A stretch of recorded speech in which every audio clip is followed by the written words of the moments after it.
hit for Withers. He's in with a stand-up double, and the Doc Stewarts take a 1-0 lead.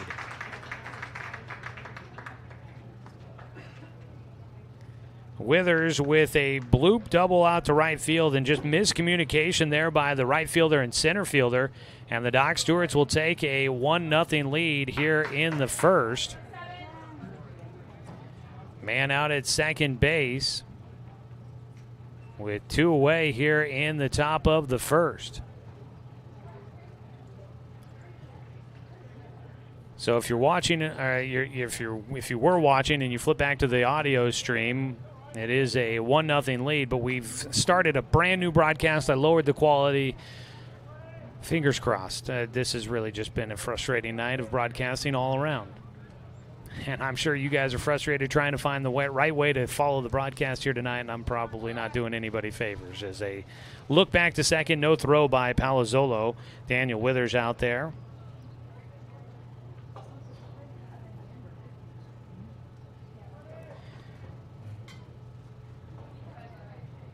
Pitch in the dirt. 1-0 count here for Evan Martin, batting fifth. Starting at first base.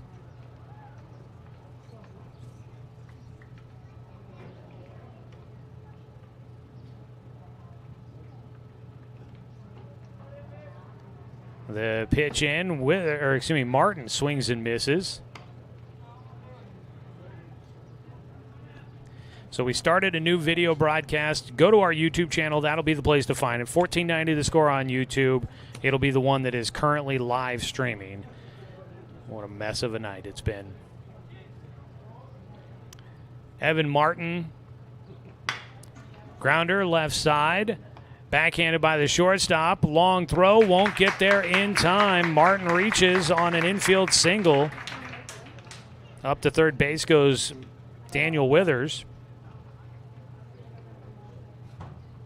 And there are runners on the corners with 2 away for Carson Dunn.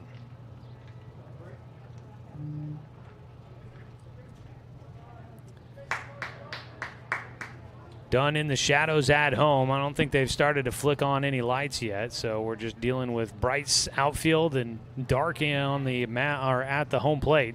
The mound's starting to get into the shadows as well, so we'll just kind of continue to deal with what we can with the video picture at least.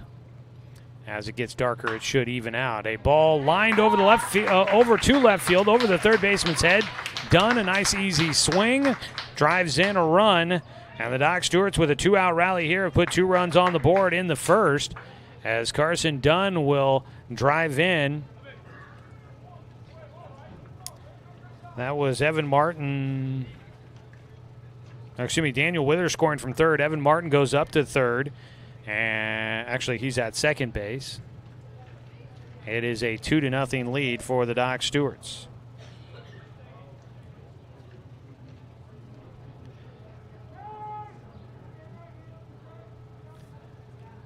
That'll bring up Jace Johnson getting his first at-bat of the night.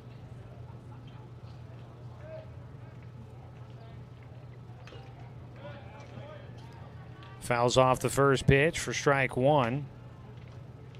Carson Dunn at first. Evan Martin at second. 2 runs in so far. Again, if you can hear my voice, however you're finding it, we do have a video stream that we lowered the resolution, so I'm hoping that will stabilize things and you guys can watch it there. The ball gets by the catcher to the backstop. Everybody moves up 90 feet. Martin will go to third, Dunn to second. And 2 runners in scoring position, a 1-1 count for Jace Johnson. I'm hoping you guys will be able to find it. It's on our YouTube channel. Again, search 1490 The Score on YouTube and hopefully find it there. Docs win game 1 9-4. They have a 2-0 lead here in game 2.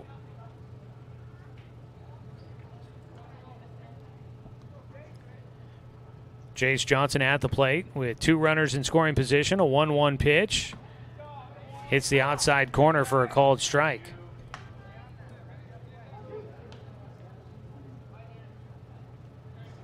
Vincent Palazzolo trying to get the Nuggets through here in this first inning, but he's given up 4 hits plus 1 error. Strike three. He will strike out the side, but he gives up those 4 hits, and an error didn't help him out. And so the Doc Stewarts will get 2 runs on 4 hits, 1 error, and 2 men left on base.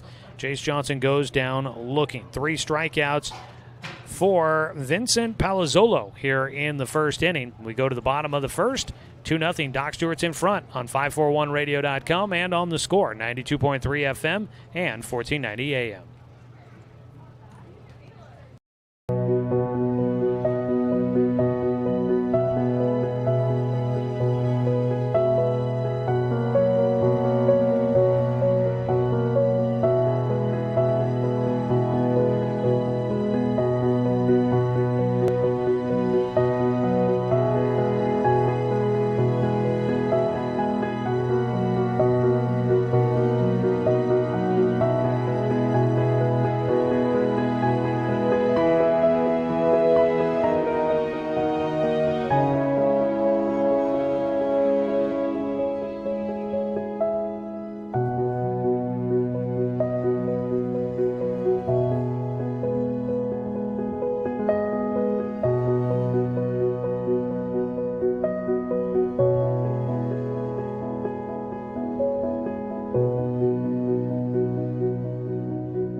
Bottom of the first inning, Doc Stewart's leading it 2-0 against the Grants Pass Nuggets. It's Colton Sywell on the mound for the Doc Stewarts here in Game 2 to start things off. He will face off against Anthony Pesqueda, leadoff man in the lineup for the Nuggets. Pesqueda led things off in Game 1 as well. Fouled off the first pitch for strike 1, takes for a 1-1 count.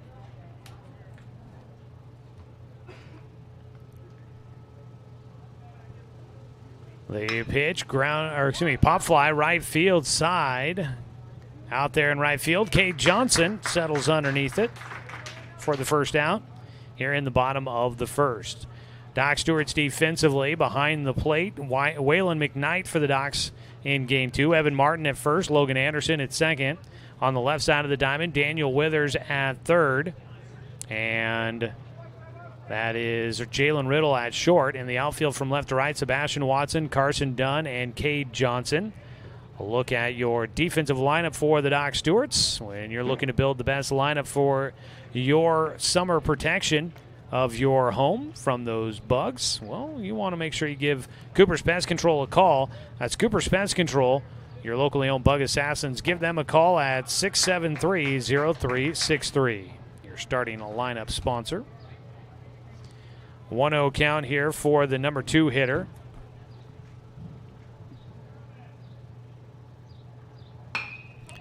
Line drive right side, and Caden Kunert has continued his hot hitting. The young man had a couple of hits in Game 1.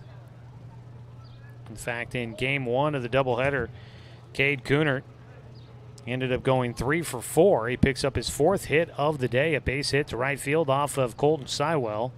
1 on with 1 away. Brings up Cole Carnes.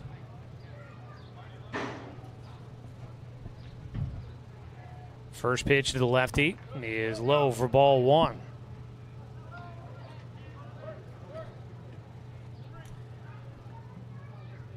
Cole Carnes at the plate. Back-to-back lefties. Sywell gets a strike across at the knees for a 1-1 count. Pesqueda flew out to right field, then followed by Caden Kunert, who singled to right field. Pickoff throw over to first. He gets back in safely.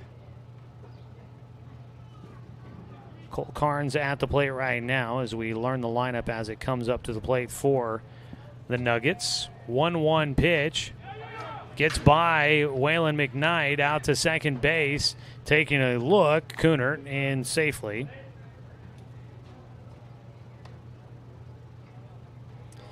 Puts a man in the scoring position with one away.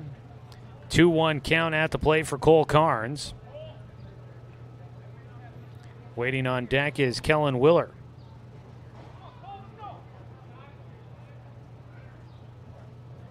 Sywell, the 2-1 delivery. His pitch is hit opposite field, foul out of play for strike two. Docs lead it 2-0, but the Nuggets do have a runner in scoring position here in the bottom of the first. Looking to try and cut the deficit in half, if possible.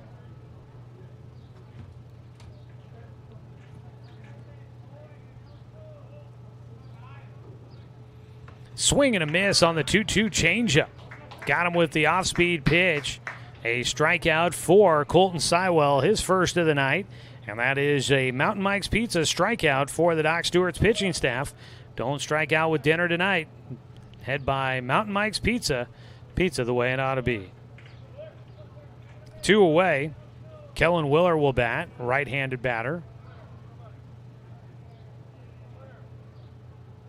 After the back-to-back lefties, he takes the first pitch, a heavy fastball for strike one.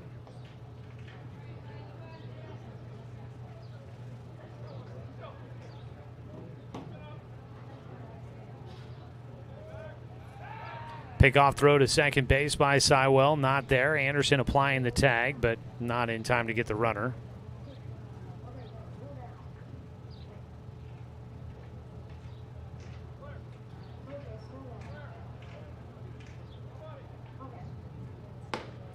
Strike across.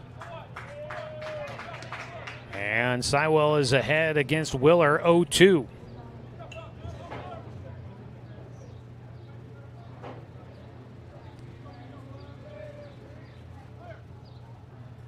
Sywell's 0-2 pitch with 2 away and a man at second. Takes his time, kicks and fires. Ground ball, left side will get through into left field. Sebastian Watson bare hands his throw in, will not be in time, just a little off line. And a 2-out, 2-strike single by Kellen Willer will score one for the Nuggets here in the first inning. RBI single through the left side. Second hit in the frame for the Nuggets, and they're back within one. 2-1 ball game here in the first inning. And it'll bring up the 5-hitter in the lineup card for the Nuggets. Standing in the bat will be A.J. Elzy.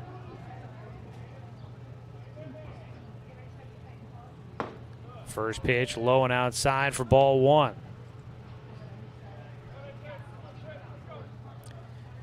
So Kellen Willer comes through. He got behind 0-2 there, but he just got out in front, pulled a grounder left side. Here goes a line drive laser shot, goes right to Logan Anderson at second base, and he goes to a knee to make the catch and retire Elzy for the final out in the first inning. 1 run for the Nuggets on 2 hits. There were no Doc Stewart's errors, and 1 man left on base for Grant's pass. We're through 1 inning of play. We go to the top of the second, a 2-1 ball game. Doc Stewart's in front on 541radio.com and on the score, 92.3 FM and 1490 AM.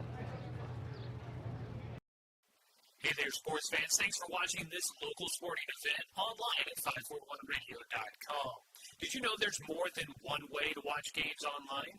You can watch games on your laptop or desktop computer, your tablet, or even your smartphone just by going to 541radio.com. But we also use YouTube to stream all of our video broadcasts, which means you could be watching this game on your big screen TV with a number of different streaming devices. You can stream our live YouTube broadcast through your PlayStation or Xbox gaming device, or through streaming devices like Google Chromecast, Apple TV, or Roku. There's plenty of ways to follow this live local sporting event. Plus, you can find past events archived on 1490 The Score's YouTube channel. Find us on YouTube and subscribe today to keep up with the latest in local sports coverage.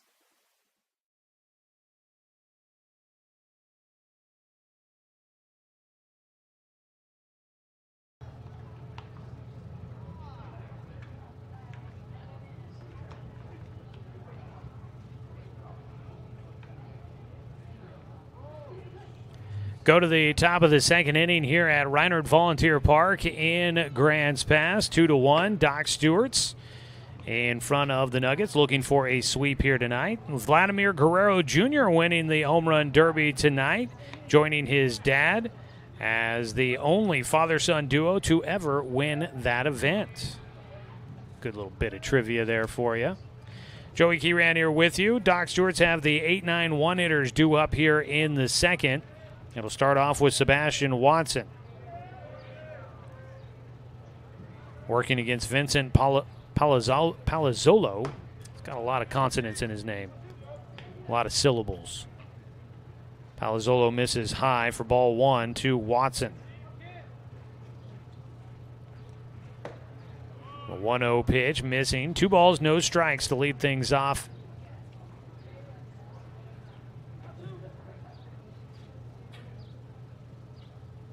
The 2-0 pitch goes over the head, ducking out of the way. That one almost got him there. Watson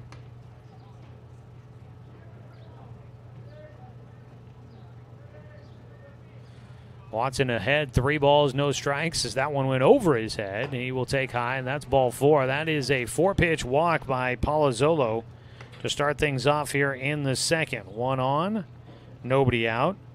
First walk of the game for Palazzolo as the sun continues to stretch shadows across the infield. Outfield still pretty much all in sun except for the right field corner and a stretch of a few tall tree shadows out towards center field. I have been seeing some folks throwing on an extra layer, although there are still some folks out there in tank tops and t-shirts. They kicked on the air conditioning and the vents, kicking up some cool air here in the booth just before game 1 got underway, and boy, it had made things feel a lot better here in the booth than it did when it started the day. First pitch to the 9-hitter. Waylon McKnight is in for strike 1 as McKnight, the catcher, gets his first at-bat of the night.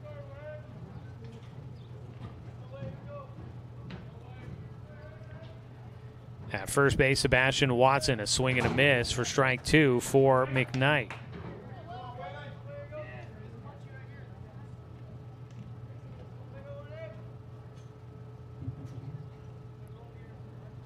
Oh, 2 pitch to the 9-hitter.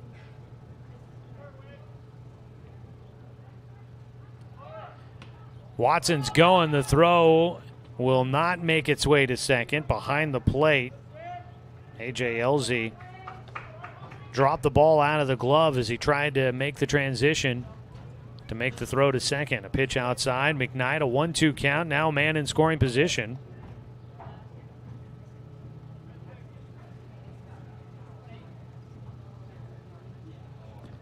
In the dirt, McKnight will take.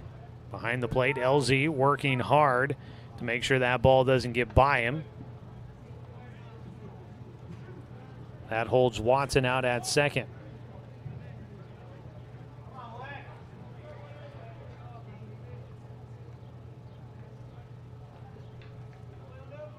Two balls, 1 strike for McKnight. Strike 3, a breaking ball. And the visiting fans will groan at that one. That pitch looked like it might have been a little low, maybe a bit outside. But Waylon McKnight gets rung up at home. That's the 4th strikeout in the game so far for Palazzolo. Man at second base with 1 away. Top of the order here, Jalen Riddle. He'll fly one right side towards the line. Underneath it, catch made. No attempt by Watson. He took 1 jab step after tagging up to see what happened with the throw, but the throw is cut off. And the Doc Stewarts still have a man at second base with now 2 away. Up to bat, Logan Anderson had the first hit of the ballgame for the Doc Stewarts. That's always brought to you by MSK True Value and Building Supply, located in Myrtle Creek and Tri-City. Anderson steps in. Sebastian Watson at second. A first pitch strike 1 to Anderson.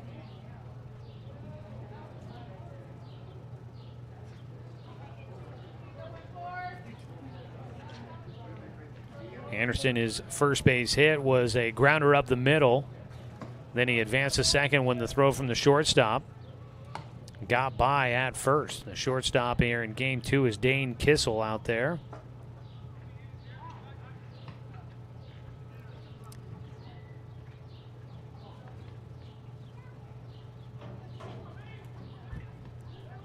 A 1-1 count here for Anderson. Palazzolo looking to wrap things up with 2 outs and a man at second. A 2-1 lead for the Doc Stewarts at the moment. A pitch high for a 2-1 count. Out at second base, Sebastian Watson led off the game, or led off this inning with a 4-pitch walk. Since then, Palazzolo has battled his way back in. His 2-1 pitch, a check swing, good for strike 2, but the ball gets away from the catcher. And up to third base will go Sebastian Watson.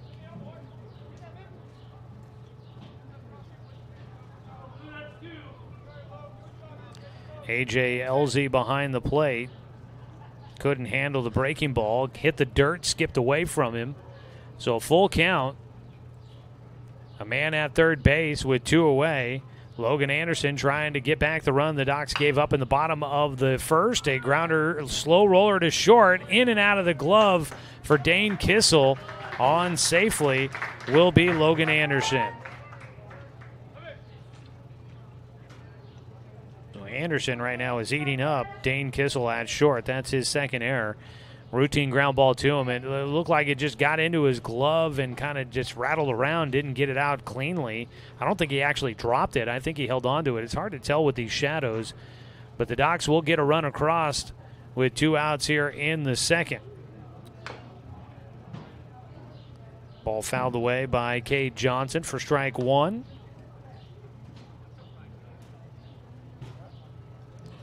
That error allowing the Doc Stewarts to score a run at first base, Logan Anderson. 3-1, the Docs in front. 2 away, Cade Johnson at the plate. Another ball fouled away.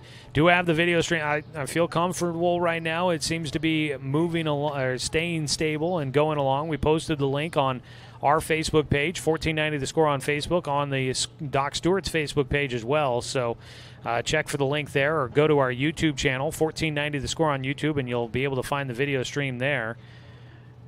And hopefully as the shadows continue to stretch across the diamond, the lights start kicking in, the picture will be a little bit brighter. The pitch outside, bounces away from the catcher. Up to second base will go Anderson. Another wild pitch, moving a runner up. A 1-2 count for Cade Johnson. Elzy's been working hard behind the plate here in the second inning. The video stream is brought to you by the Cow Creek Tribe, and today it's powered by Coach Eric Savage's Wi-Fi hotspot. We appreciate him offering that up. We'll be back at home on Wednesday, and things are just so much easier. The 1-2 pitch, jam shot in the air on the infield. Playable on the right side. It's caught by the first baseman, Kellen Willer, and that will finish out the second inning for the Doc Stewarts. But they get 1 run back as we go to the bottom of the second. It's 3-1. Docs in front on 541radio.com and on the Score, 92.3 FM at 1490 AM. To us, pizza the way it ought to be isn't just our slogan. It's our promise and our passion to give you the best dining experience and the best tasting pizza you expect. For over 40 years, we've been making pizza the way it ought to be. Handmade with the freshest and finest ingredients. Our dough is made fresh daily, and we use 100% whole milk mozzarella cheese and toppings edge to edge. There's pizza, and then there's Mountain Mike's Pizza. Pizza the way it ought to be. My wife and I moved to Oregon to raise a family, set our roots, and to have a lot of fun outdoors. We quickly realized that we needed a truck or a rig for the projects that we were doing in the backyard. When we were looking to find a place to finance our truck, we asked our patients, and everyone recommended Cascade Community Credit Union. It was so easy to work with Cascade. Everything was done via email, phone, and we didn't even need to go in. I can't wait to finish up the projects in the backyard, go on more adventures in our truck with our boys, and I look forward to working with Cascade again in the future.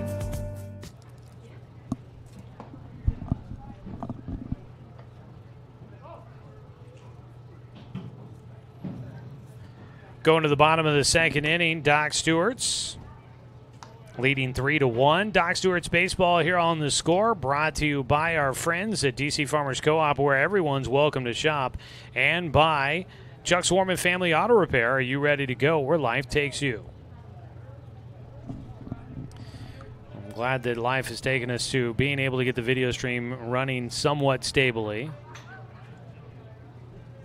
I just know how many people love to watch it on the video stream. It's become very much a staple of the broadcast, and it just kills me when I'm not able to bring that to you guys. As a ground ball, right side, goes up the arm and into right field off of Logan Anderson. A leadoff error for the Doc Stewarts here in the second. And on base,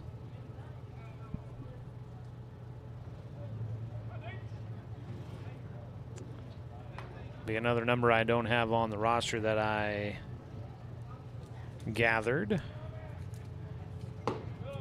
Pitch low, ball one for Colton Sywell. So leadoff man on with an error. Up to bat. Another pitch low, 2-0 count for Dane Kissel.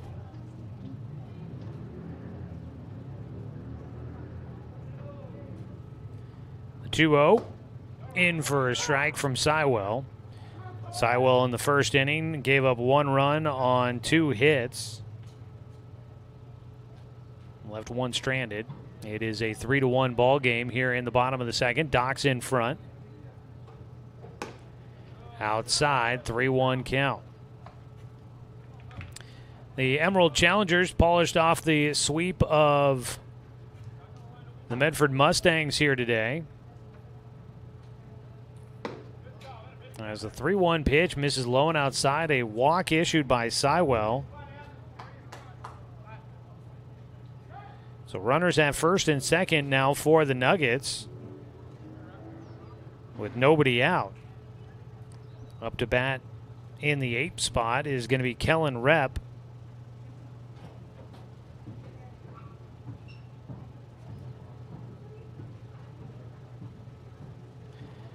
As they visit out to the mound here for pitching coach A.J. Doolittle to try and settle in Colton Sywell just a bit.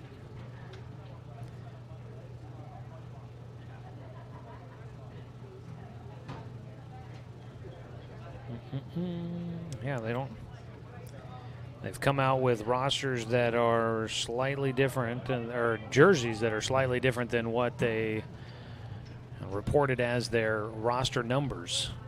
See if we can figure out who number 8 is there. Runners at first and second, nobody out. First pitch, strike 1 to Kellen Rep, who bats in the 8th spot in the lineup for Grants Pass. And waiting on deck is Davis Carr, the 9-hitter. Squaring to bunt, the ball is popped back to the net. That'll be strike 2 here for Rep. Excuse me, Rapp, not Rep. Rapp, Kellen Rapp.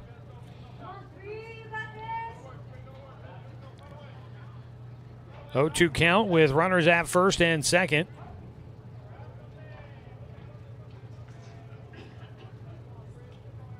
And the Doc Stewarts leading 3-1, trying to hang on to it, but the game tying run at first base with nobody out. Try and get you a legal ID here in just a moment. For those that are listening on the radio, pitch in, pops off the glove for McKnight. He won't be able to make a throw to get either runner. So a pass ball will put 2 runners in scoring position. Up to second will go Kissel. Leadoff man is now at third.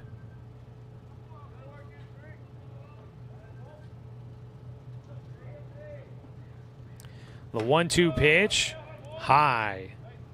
2-2 count.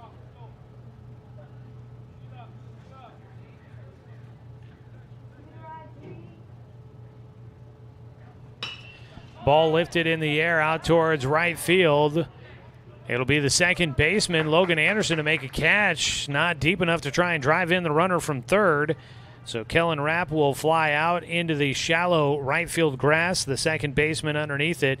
Anderson runs it back in. The runners will all hold. There's one away. Lights are starting to come on here at the ballpark.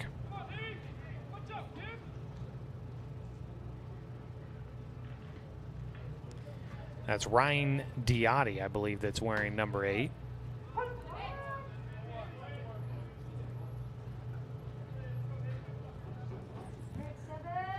First pitch, strike 1 to Davis Carr. Swings through.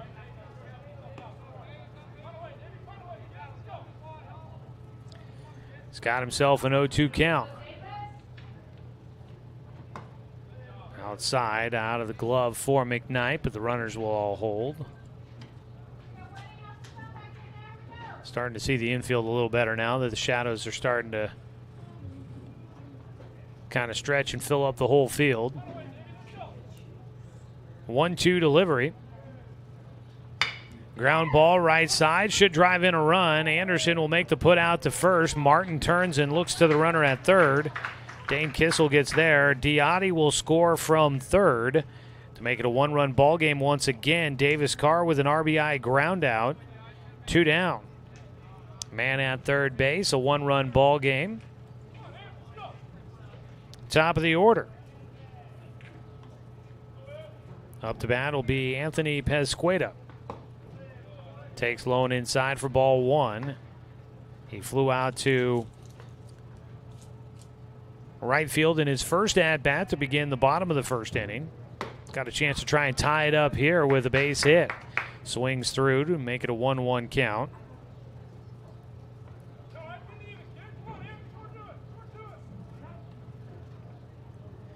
We'll get a fresh baseball out to Colton Sywell.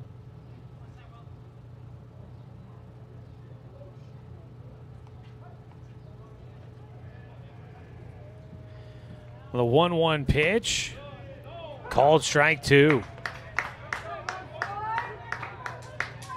Sywell needs one more to get out of it here in the second inning and keep the one-run lead intact.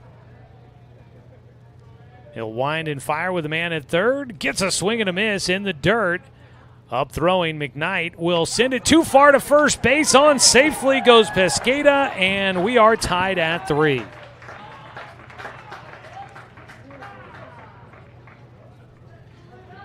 So that'll be a drop third strike.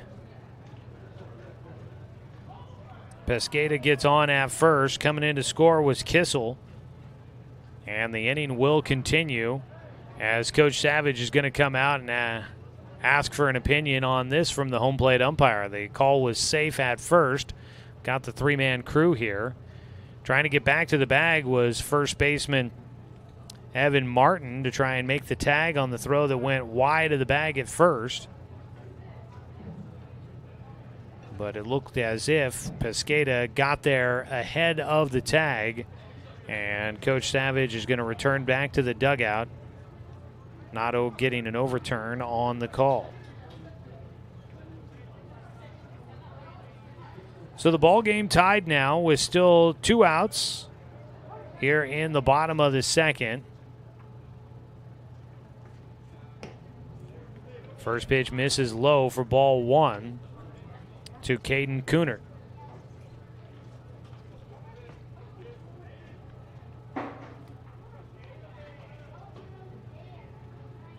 The 1-0 delivery for Kunert. Sywell taking his time, now delivers. Misses outside with his fastball.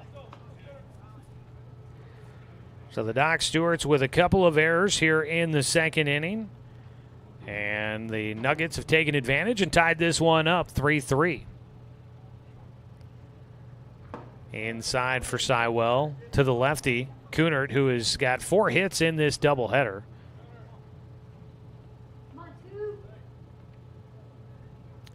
Kunert trying to see if he can keep the second inning going with 2 outs.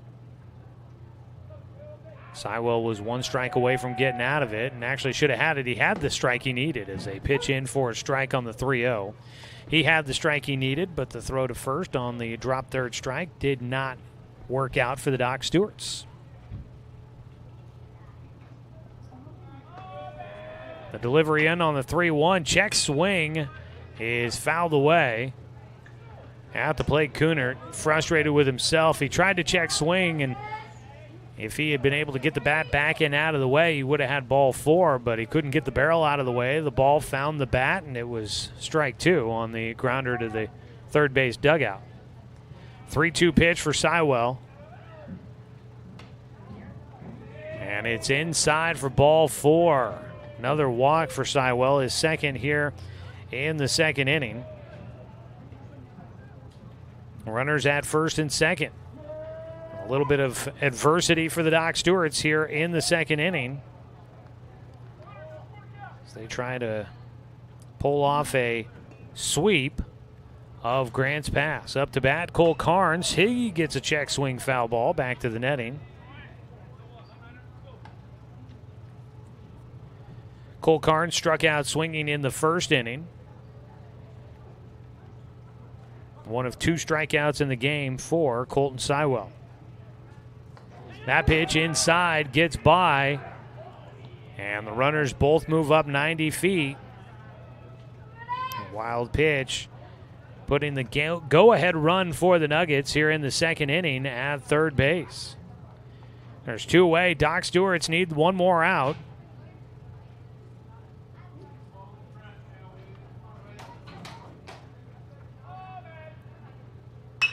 The line drive goes foul down the third base side for strike 2. Third base coach down there for the Nuggets having to duck out of the way. I thought it was the umpire at first. A 1-2 pitch for Sywell, the right-hander. Will have to wait. Time called at the plate by Kunert. Excuse me, by Carnes. Kunert out at second base. Pesqueda at third. The 1-2 pitch fouled off.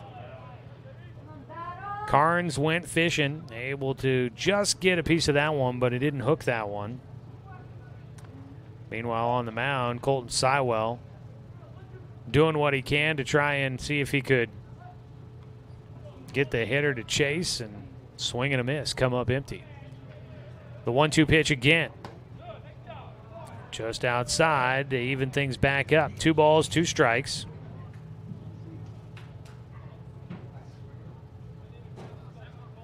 Tie ball game, 3-3 here in the bottom of the second. Game 2 of our doubleheader. Strike 3 called inside corner to the lefty. And that will finish off the bottom of the second. Cole Carnes goes down with his second strikeout. It's another Mountain Mike's Pizza strikeout for Colton Sywell. He's got 3.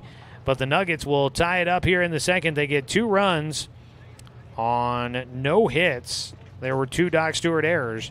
And 2 men left on base for the Nuggets. We are tied at 3 going to the top of the third inning on 541radio.com and on the Score, 92.3 FM and 1490 AM.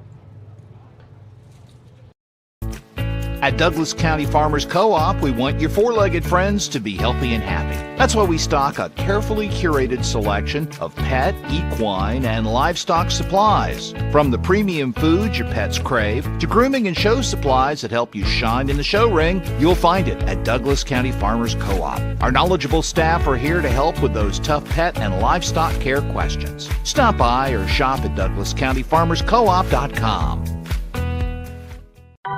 In baseball, home plate is always 60 feet 6 inches from the mound. But in life, sometimes your home plate needs to move.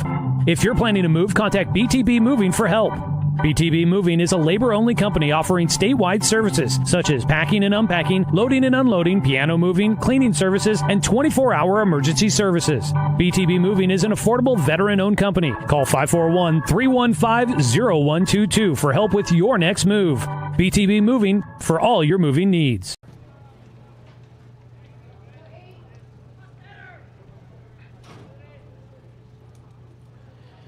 Top of the third inning, Doc Stewart's baseball here on the Score, brought to you by our friends at Fisher's Hearth and Home, serving Douglas County for over 30 years with the largest selection of wood, gas, pellet, and electric stoves and fireplaces in the area. Daniel Withers at the plate, a swing and a miss on the first offering from Vincent Palazzolo,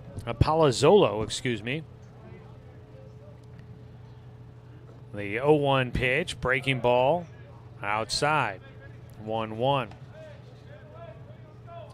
Doc Stewart's leading in the first 2 innings in this one, but give up the lead in the bottom of the second. A 1-1 pitch. Ground ball, left side, backing up. The shortstop throw across the diamond will get it there in time. Kissel with the put out across the diamond, 6-3, 1 away. 1 out. Brings up Evan Martin, the first baseman, who is 1 for 1 in this game.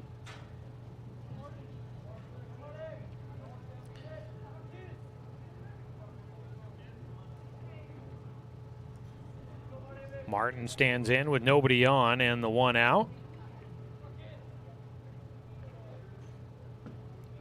Check swing in the dirt for ball 1.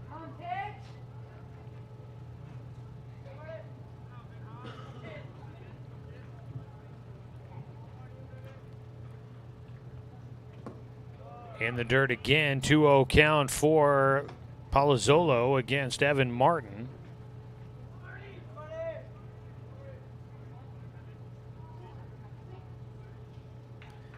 .20 delivery. Swung on and missed. Over the top delivery there by Palazzolo. Felt like he took a little off on that and just looking for a strike. The 2-1 pitch, chopped it left side. Long time to get to the shortstop. Throw to first, not in time. Beating it out, an infield single for Evan Martin. A bounding ball to short. And Martin will get on for a second time in the ballgame.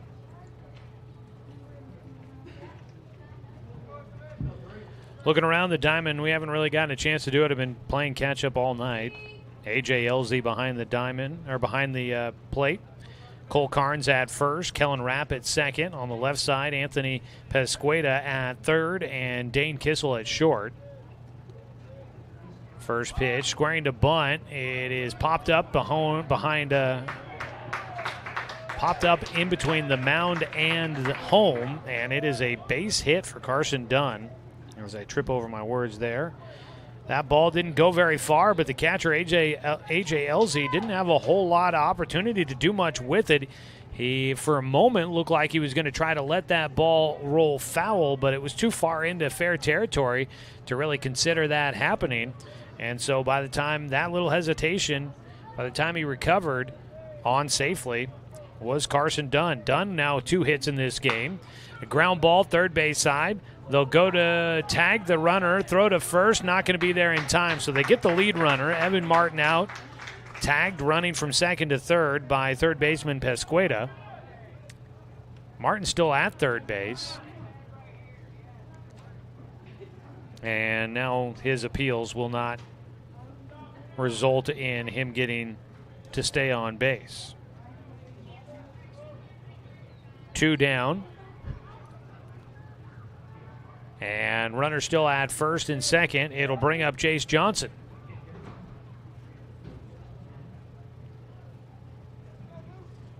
Jace struck out looking in the first inning. He bats with runners at first and second, and it's Sebastian Watson. That was Jace Johnson that grounded into the fielder's choice. Sorry about that. Carson Dunn at second, Jace Johnson at first, and Sebastian Watson at the plate takes strike 1. Watson gets around on 1 out to left field. Diving attempt, can't come. Well, the Doc's still playing as if it wasn't caught. The call is that it was caught out in left field by Coonard. A diving attempt. He apparently got to it. It's tough to tell from up here. And the final out is made on a line drive to left field by Sebastian Watson. So the Doc Stewart's unable to retake the lead. They leave a couple of men stranded on base. No runs, 2 hits. There were no errors, and the 2 men left on. Still 3-3 as we go to the bottom of the third on 541radio.com and on the Score, 92.3 FM and 1490 AM.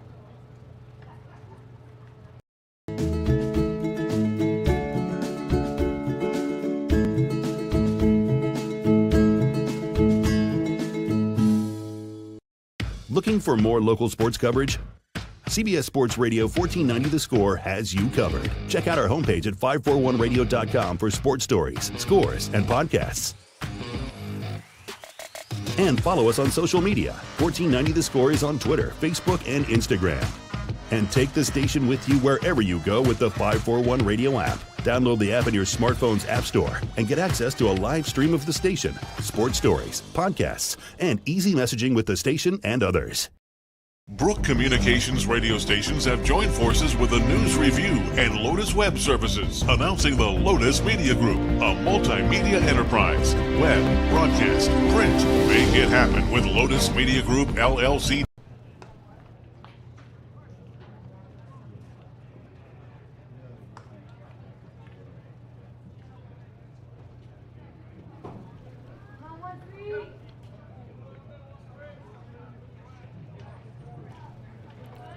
Starting the bottom of the third inning, Kellen Willer up to bat. He had an RBI single in the first inning against Colton Sywell and stands in for a second time, takes the first pitch for strike 1. Welcome you back here to Reinhardt Volunteer Park in Grants Pass. The 0-1 pitch swung on and missed for strike 2. Fastball, Sywell blazes it by. Today's game brought to you by Cascade Community Credit Union, belong to Douglas County. Ground ball towards short, playing back on it. Riddle, quick transition, throw to first, will get it there. Jalen Riddle playing a shortstop here in game 2. Made the decision to play back on that chopper, and with how long the ball's been taking to get through the infield here, I wasn't sure at first if it would work out for him, but it did. And he's able to make the quick transition out of the glove to get Willer at first. 1 away. That'll bring up A.J. Elzy. He takes the first pitch for strike 1. He lined out to second base his first time up to finish things off in the first inning. Colton Sywell trying to rebound after a tough second inning. He'll fire in another heavy fastball for strike 2. Elzy watching that last one go by. He's got an 0-2 count. Fights off a pitch, goes right side. Sat in there and was able to get it barreled up. And Elzy will find his way on base with a 1-out single. Patient hitting there at the plate by Elzy. So with 1 out and 1 on, it'll bring up who I think is Ryan Diotti. Might be the DH. Left-handed batter, it is Diotti. Left-handed batter, he digs in. Pickoff move to first base for Sywell.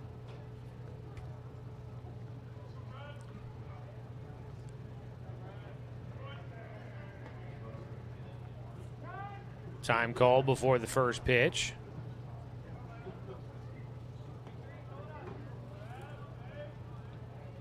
Diotti reached on an error in the second inning and scored the first run of the frame. And that led to another run eventually scoring later to tie the game up as a throw over to first base not in time.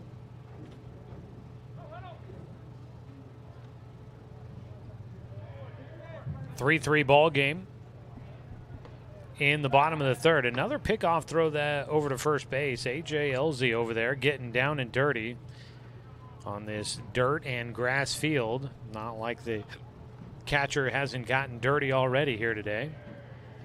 1-0 pitch. Diotti takes for a strike.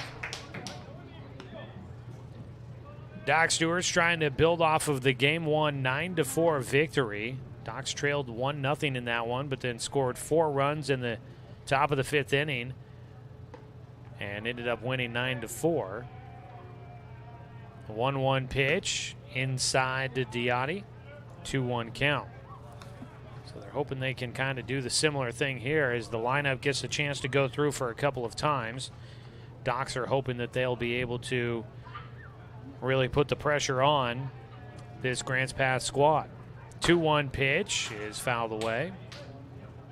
Grants Pass going through their lineup for a second time. Diotti, the 6-hitter in the lineup.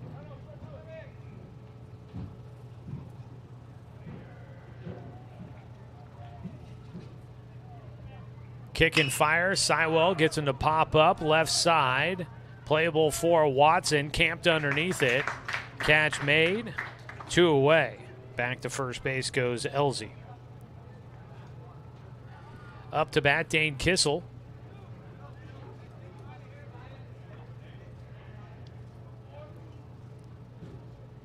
Doc Stewart's trying to, I guess, catch up to Klamath Falls and Medford right now. Medford dropping a couple of games today. So the Challengers, with their 2 wins, will go to 7-1 in league play. So first pitch, breaking ball just off the edge for ball 1 for Sywell. Challengers 7-1. Medford, with their 2 losses, goes to 7-3 in league play.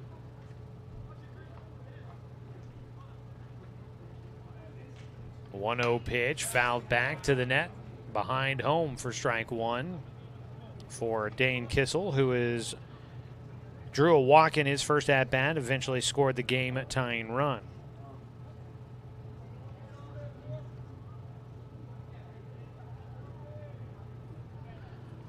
The 1-1 pitch, breaking ball carries outside for Sywell, 2-1 count.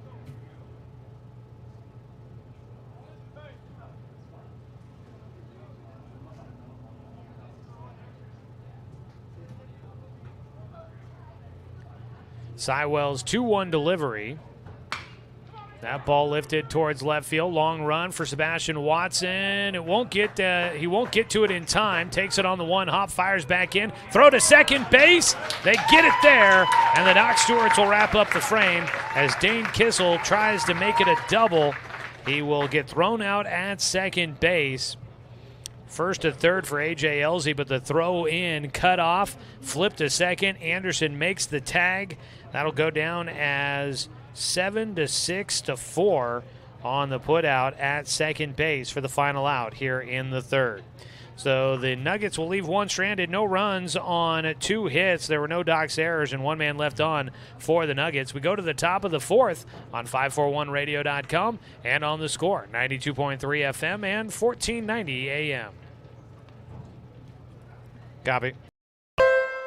Deciding where to purchase your next vehicle is just as important as the vehicle itself. At Roseburg Honda, our seasoned staff is dedicated to matching you with the right car. From sales to service, our goal is to make sure all of your needs are met, and you leave our dealership feeling good every time you visit. No need to waste your valuable time driving up and down the freeway when the ultimate car buying experience is right here at home. Roseburg Honda. We treat you like family. Find everything you need to enjoy the outdoors, at home or on the road, at Douglas County Farmers Co-op.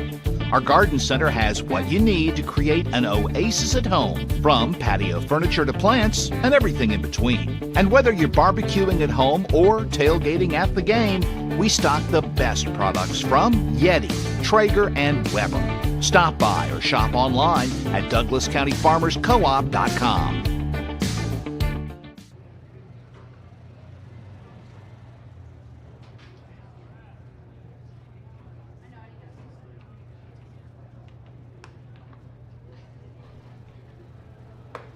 Top of the 4th inning. Doc Stewart's baseball tied with Grants Pass, 3-3. We go to the 4th with the Doc Stewarts coming up to bat. It will be the 9-1-2 hitters due up. Waylon McKnight leading things off.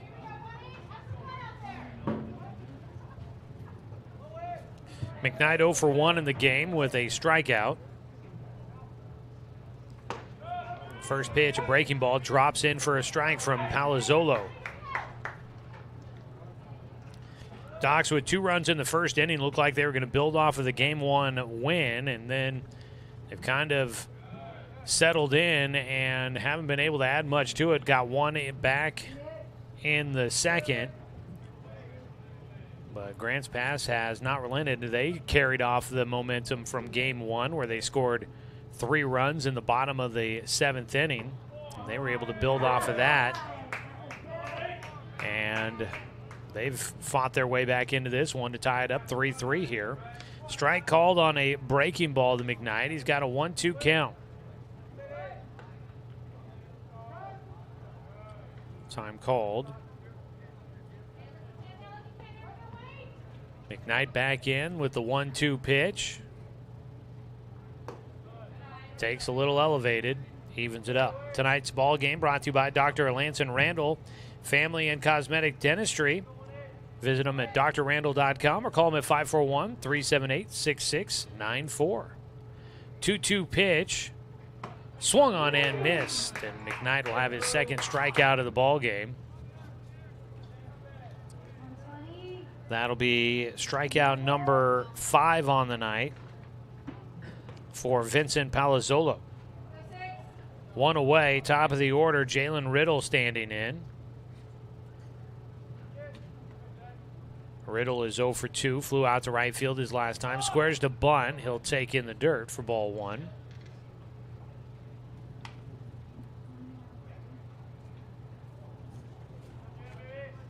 So former Doc Stewart, Jay Stoffel, drafted into Major League Baseball today. We'll see what decision he makes on all of that. 8th round.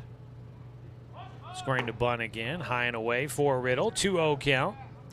Minnesota Twins selecting him there in the 8th round. We'll see if Jace decides to test the pro market or come back to the University of Oregon.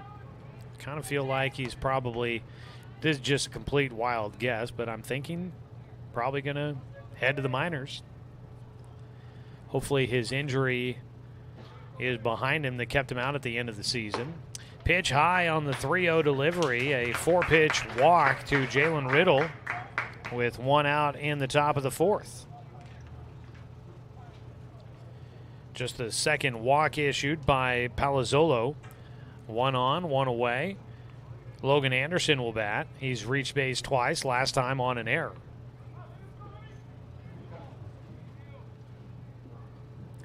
I was trying to tell you a little earlier, we've had a couple of high schoolers drafted in the first couple of rounds of the Major League Baseball draft from the state of Oregon. As a pitch low, throw down to second, won't be on target. Rolls into center field, but tracked down by Kissel. Jalen Riddle will take second base. Stolen base puts a man into scoring position. A 1-0 count at the plate for Logan Anderson.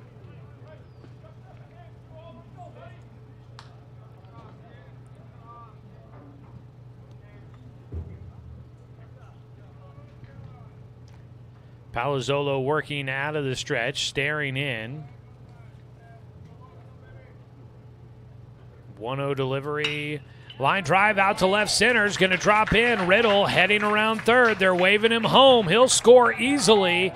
And the Doc Stewarts will retake the lead here in the 4th. A 1-out single, second hit of the game for Anderson, his first RBI of the night. And the Doc Stewarts regain the lead on top 4-3. That RBI brought to you by BTB Moving. They'll provide the labor services for your moving needs. Veteran-owned, affordable, dependable, efficient, and careful. They've got senior and veteran discounts available. Book it now at 541-315-0122 or find them on Facebook at BTB Moving. Pickoff throw to first. Anderson back in safely.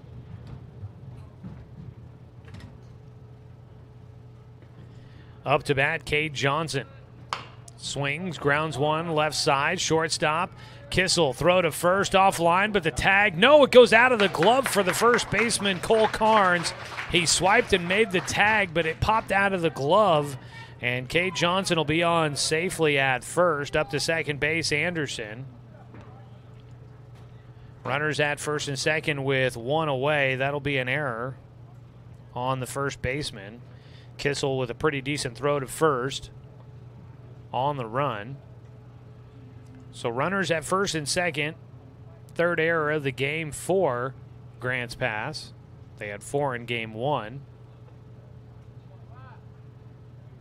Palazzolo looks to second, will throw that way. The pitch hit, or the pickoff throw hit Logan Anderson in the rib cage. He's going to stretch it out. He seems to be all right.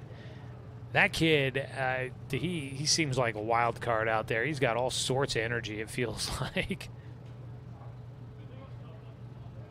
He's got the right arm dangling right now as he's out at second base. That one caught him right up in there. That's a sensitive area, kind of up near the armpit. And that pitch to second base, the pickoff throw, just went right into his ribcage. And they'll try it again. He's in safely. And he'll lay on the ground a little longer this time around. Second base is covered in dust. I can't even honestly see it out there. It looks the same color as everything else. Play so often on turf anymore, you kind of lose the distinct feeling of what it's like to play on actual dirt. As Palazzolo wants the catcher, A.J. Elzy, to come out for a visit, and here comes the coach for the Nuggets out to the mound as well. We get a quick visit to the mound, let you know today's game brought to you by Flyaway Travel. Book your travel plans with their travel experts, now located at 1445 West Harvard Avenue in Roseburg, or call them at 672-5701. Game 2 of our doubleheader. So I was kind of trying to put the numbers together on Area 4. Challengers now with a 1-game lead over Medford after winning 2 today. The two teams will meet again coming up later this week as a ground ball left side, knocked down deep in the hole by the shortstop, but a base hit for Daniel Withers. Finally got a pitch. Seemed like Withers was at the plate forever there. I kind of forgot that he was the guy there, and I don't think he had seen a pitch yet after a couple of pickoff moves by Palazzolo out to second base. Finally, he delivers one to Withers, and Withers will pick up his second hit of the ball game, and he loads him up, 1 out. Anderson at third, Johnson at second, and Daniel Withers at first. Evan Martin a chance to try and do some damage. He's 2 hits in this one. Takes a breaking ball outside. So the Doc Stewarts, if they can win here, they'll move even with Klamath Falls, and they'd be 2 games behind Medford, and they'd be 3 games behind the Challengers. Another pitch down in the dirt for Palazzolo, a 2-0 count for Evan Martin. So still a lot to be decided in Area 4. We'll see if Medford can return the favor and win in Eugene later this week. The ball fouled away. 2-1 count for Martin.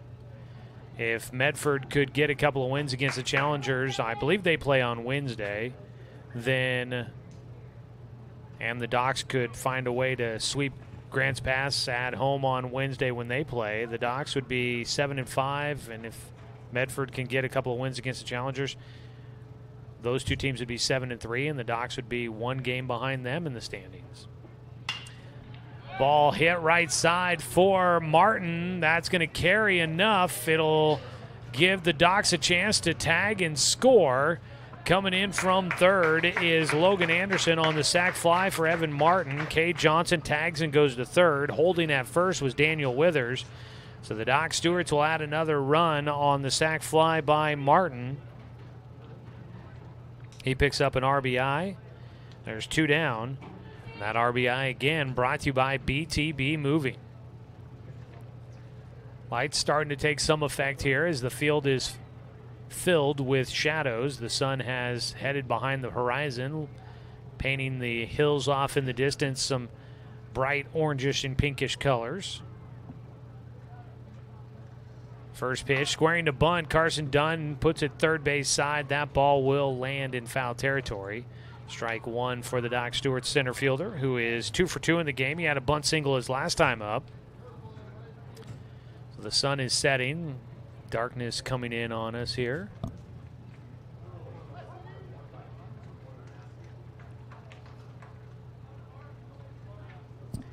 Vincent Palazzolo trying to get through the fourth inning. He's given up 2 runs so far. A throw down to second base. They're not going to get the runner there. The throw back to the plate will be off target. Scoring is Cade Johnson. Johnson comes in to score. In safely at second was Daniel Withers. A stolen base for Withers, stolen base for Johnson, and the Doc Stewarts are up 3 here in the fourth. They make it a 6-3 ball game. Carson Dunn. I didn't catch whether the last pitch was a ball or a strike. He had the 0-1 count.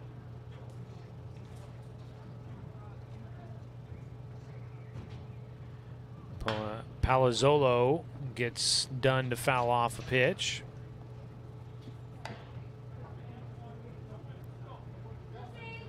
It's an 0-2 count, so Dunn was protecting there.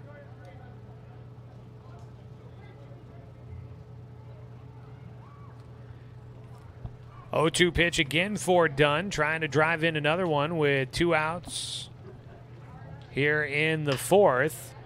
Dunn flies one to center field, backing up. Davis Carr, that's going to be misplayed in center field. A run will score. Dunn is heading for third, and he'll get in standing up for the Doc Stewarts. They'll add 1 more. That ball carried on Davis Carr. I think he thought he had it lined up, but it ended up carrying a little bit further. He had to make a diving attempt out in center field, and I'm going to put it in as a triple for Carson Dunn. It's an extra base hit brought to you by BTB Moving. Maybe it was one that should have been played, but it might have gotten a little wind aided and just kept carrying on Davis Carr. And he wasn't just camped underneath it and dropped it. That ball carried over his head. So we'll put it down as a triple for Carson Dunn. It scores a run. So he picks up an RBI in there as well.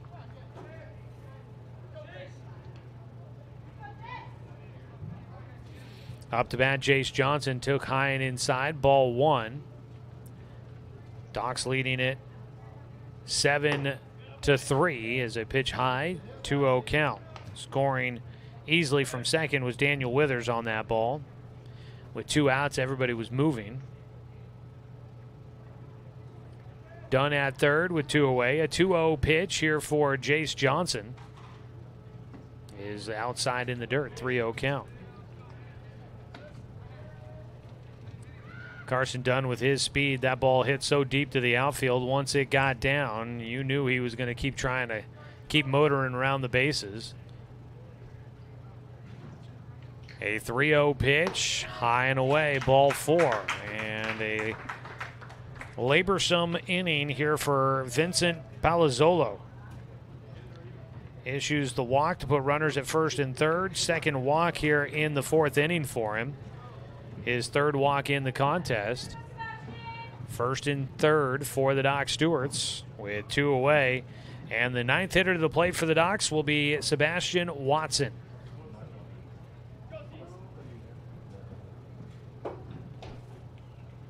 Watson walked back in the second and scored a run for the Doc Stewarts, who are leading 7-3. First pitch, line drive, caught by the shortstop.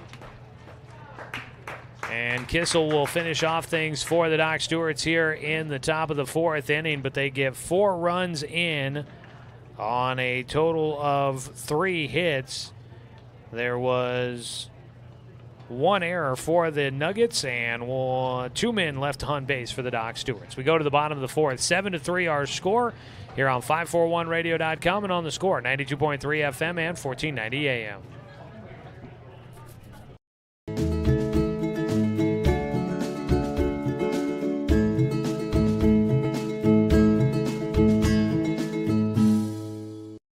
Looking for more local sports coverage?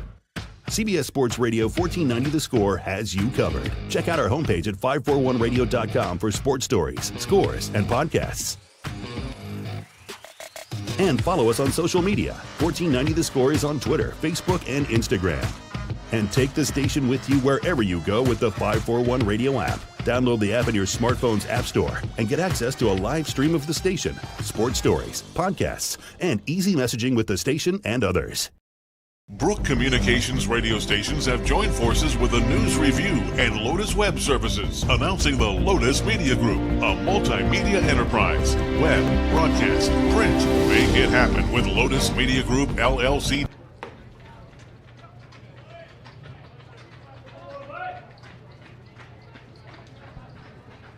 The Docs send 9 hitters to the plate in the top of the 4th inning. They score 4 runs and lead this one 7-3 over the Nuggets. Docs trying to stay amongst the top teams in Area 4 with a sweep on the road here tonight. Up to bat will be Kellen Rapp, Davis Carr, and Anthony Pesqueda, the 3 hitters scheduled against Colton Sywell to begin the 4th inning for the Nuggets. First pitch swinging, a ball lifted to left field. It will one-hop into the shins of Sebastian Watson. He'll recover quickly, fire it back in, and hold Kellen Rapp to a leadoff single. Sebastian Watson got caught in no man's land there. Caught between trying to think about diving for that ball or just playing it off the hop, and he was truly in between. First pitch, strike 1 to the lefty, Davis Carr. Watson did what he could to just smother that baseball out there in left field and made sure that it didn't get away and that the runner didn't get a chance to go to second. The ball fouled away back to the backstop for strike 2 to Davis Carr, who is 0 for 1 in the game, but did have a ground or an RBI on his ground out in the second. That tied the ball game up. Yeah, I think it did. The 0-2 pitch, chopped up the middle, could be 2. Anderson steps on the bag, heaves it to first, and he'll get it there. No! They call him safe at first. And out will come Coach Savage.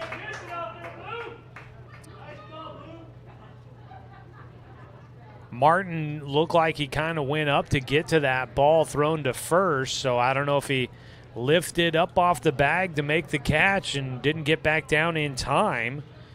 So they'll get the lead runner, and unless Coach Savage is able to make a case for an overturn here, which he'll turn and head back to the dugout, does not look like he will. Doc Stewart's will only get 1 on that one, what looked to be a double play. Carr in with a fielder's choice. Logan Anderson, he made the run to second. The ball was hit pretty close to second base. Anderson made the run and made the out at second to get Kellen Rapp for the first out. And then made a nice throw to first. His ball left side's going to get in. And there's a base hit for the leadoff man, Anthony Pesqueda, top of the order. He'll pick up his first hit. Works one between the left side, short and third. Runners at first and second with 1 away. So the Nuggets trying to put the pressure back on the Docs here, trying to make up a 4-run deficit. First and second with 1 out. Anderson, that turn at second, had to make an awkward angle throw back to first, and it kind of just heaved it over there. But he made it right on target and looked like he had made it on time, but not quite. First pitch low for ball 1 to Caden Kunert, who's been a tough out here in tonight's doubleheader in this series. He's 1 for 1 in this game with a walk and a single. The 1-0 pitch fouled out of play left side. Bullpens are in foul territory here, and they're quite unprotected, unlike back at Champion Car Wash Field where they're kind of tucked away a little bit. Here they're kind of right out there in foul territory at Reinhardt Field, Reinhardt Volunteer Park. Another ground ball to second. Anderson flips it to Riddle, back to first. The throw will not be there in time. In safely goes Caden Kunert. He'll get on with a fielder's choice. That'll go down as a 4-6 put out at second base on Anthony Pesqueda.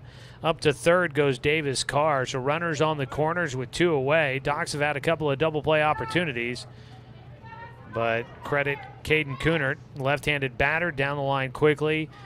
That was a good throw on the relay by by Riddle at second base, but just wasn't going to get it there in time to get Kunert. So with a first and third situation and 2 away, Waylon McKnight will instruct the infield on how they want to play the upcoming situation. A throw over to first base by Sywell. Back in safely goes Kunert.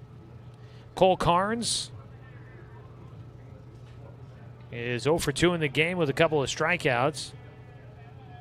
Waiting on his first pitch. Ground ball back to the mound. It's fielded by Sywell. Knocked it down, recovers, and flips it to first for the final out in the 4th inning. Quick hands on the comebacker by Colton Sywell to get the third out. No runs on 2 hits. There were no Doc Stewart's errors, and 2 men left on base for the Nuggets. We'll head to the top of the 5th inning. Doc Stewart's leading 7-3 on 541radio.com and on the score, 92.3 FM and 1490 AM.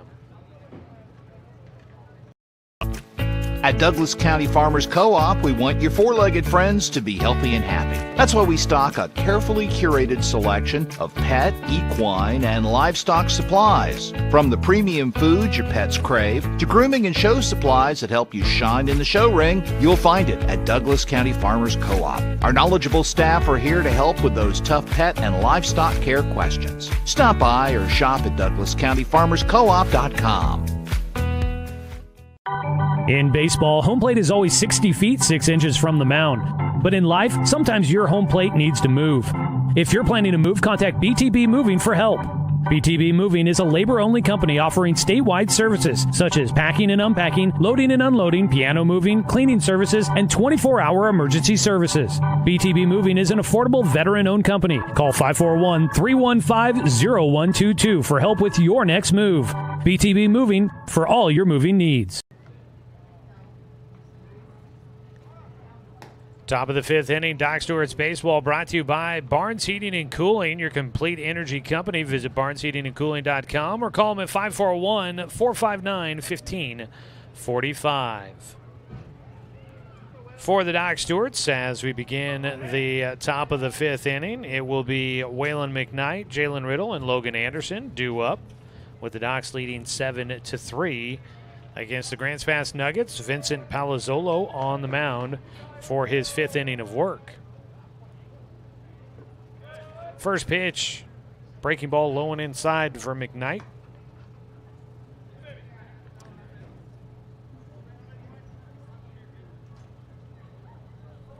The 1-0 delivery.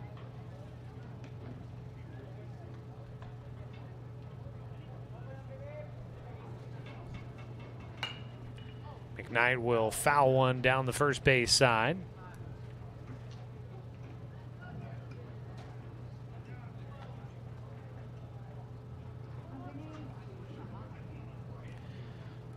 One count here as we lead things off in the top of the 5th.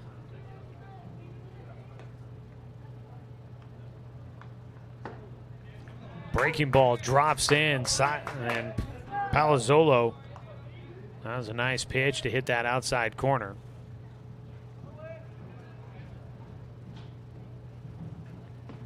Low and outside, evens it up. 2 balls, 2 strikes. Doc Stewart's with some activity in their bullpen at the moment. Line drive shot, snagged that shortstop.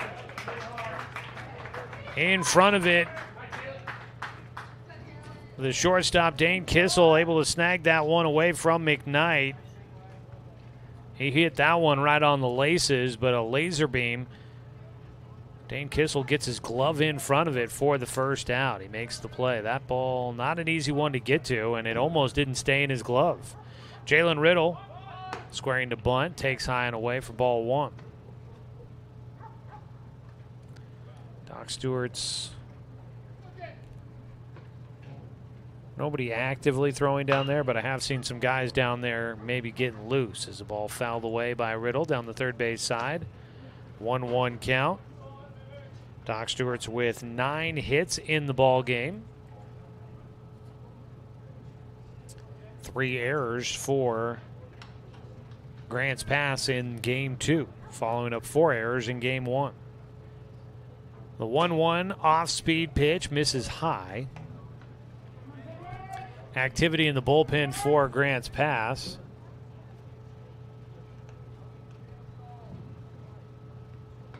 They've got a right-hander out there throwing. Ground ball towards short. Kissel across the diamond for the putout. 6-3, 2 away, and Dane Kissel carrying the defense here in the 5th inning. Jace Elzy is out there throwing in the bullpen for the Nuggets.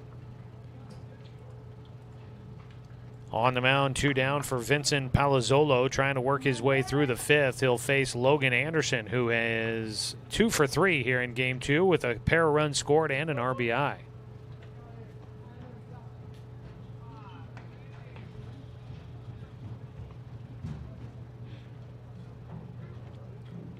Palazzolo winds and fires. The breaking ball misses. 1-0 count to start off the at-bat here for Logan Anderson.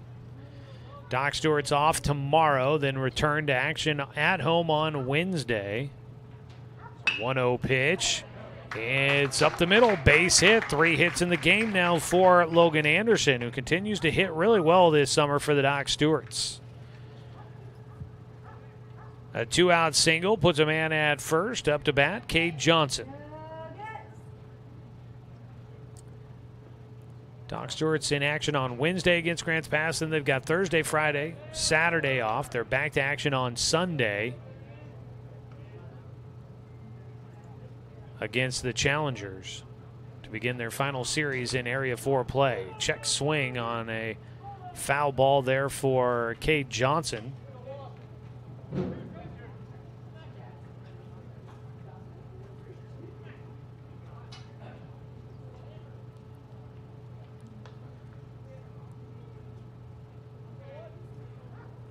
Oh-1 count. Cade Johnson 0 for 3 in this one. Reached on an error his last time up. He'll take outside for a 1-1 count. Pepsi Bottle Caps getting a doubleheader sweep against the South Coos Nooks today. 20-3 and 17-0 as they dominate that series. Pick up a couple of wins in league play. That's always big as they look to try and make the state tournament. 1-1 pitch. Breaking ball just misses at the top of the zone.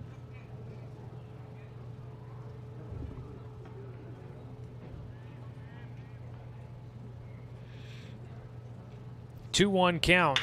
Ground ball left side. Kissel backhands, knocks it down, but won't be able to make a play. And the inning will continue as Cade Johnson gets on for a second time. Up to second base goes Anderson. Anderson has scored in 2 of his 3 previous on-base appearances. Will this be a third for him here? Cade Johnson on. Base hit on the infield there.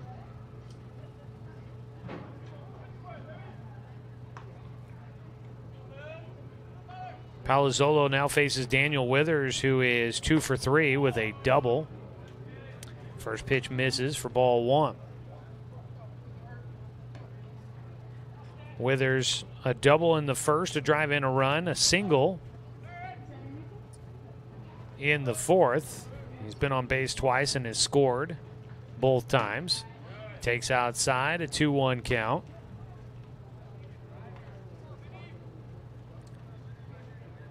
Doc Stewart's leading 7-3. We're in the top of the 5th inning, and they're looking to add some more insurance against this Nuggets team.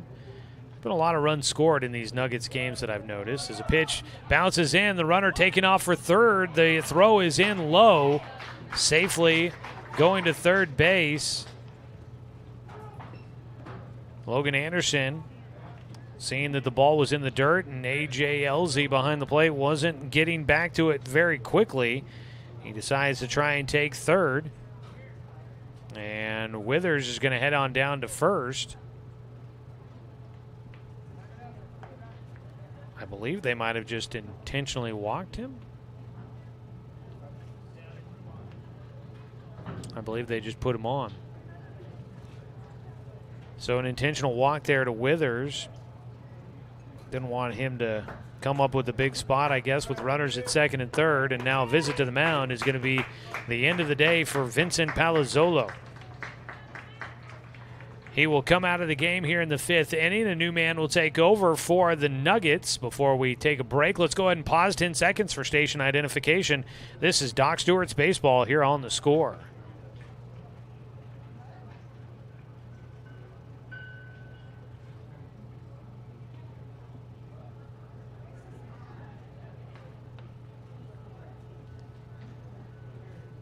Be a new man taking over on the mound for the Grants Pass Nuggets. It's a call to the pen brought to you by Chris Hubbard State Farm Insurance. We'll tell you about Jace Elsey when we come back on 541radio.com and on The Score, 92.3 FM and 1490 AM.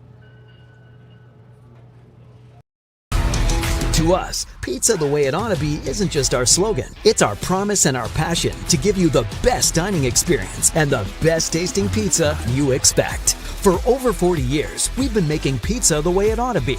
Handmade with the freshest and finest ingredients. Our dough is made fresh daily, and we use 100% whole milk mozzarella cheese and toppings edge to edge. There's pizza, and then there's Mountain Mike's Pizza. Pizza the way it ought to be. My wife and I moved to Oregon to raise a family, set our roots, and to have a lot of fun outdoors. We quickly realized that we needed a truck or a rig for the projects that we were doing in our backyard. When we were looking to find a place to finance our truck, we asked our patients, and everyone recommended Cascade Community Credit Union. It was so easy to work with Cascade. Everything was done via email, phone, and we didn't even need to go in.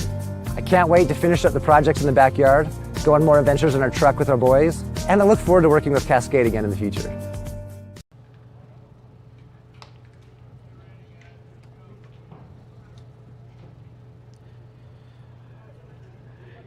Right-hander Jace Elsey will come out of the bullpen to take over for Vincent Palazzolo. Elsey out of North Valley High School, class of 2024.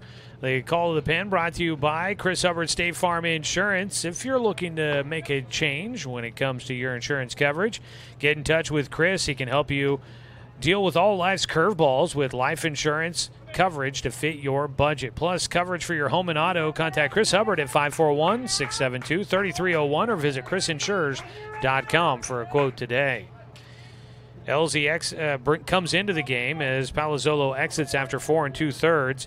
Evan Martin will be at the plate. He is 2 for 2 in this game. Had a sac fly his last time up. He bats with runners on every base and 2 away here in the top of the fifth. Docs lead at 7-3. First pitch swinging. It's fouled away by Martin.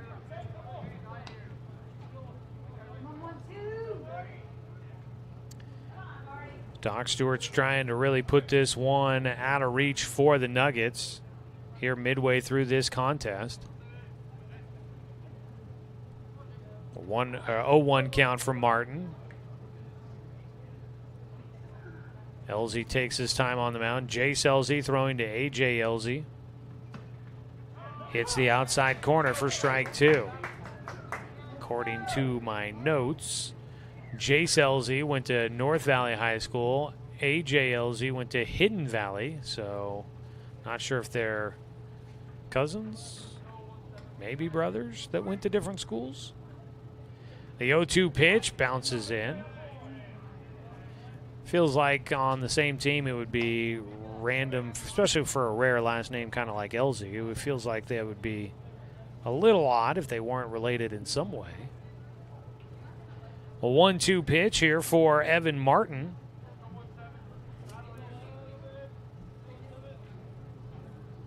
Trying to see if the Doc can break this one open, leading by 4.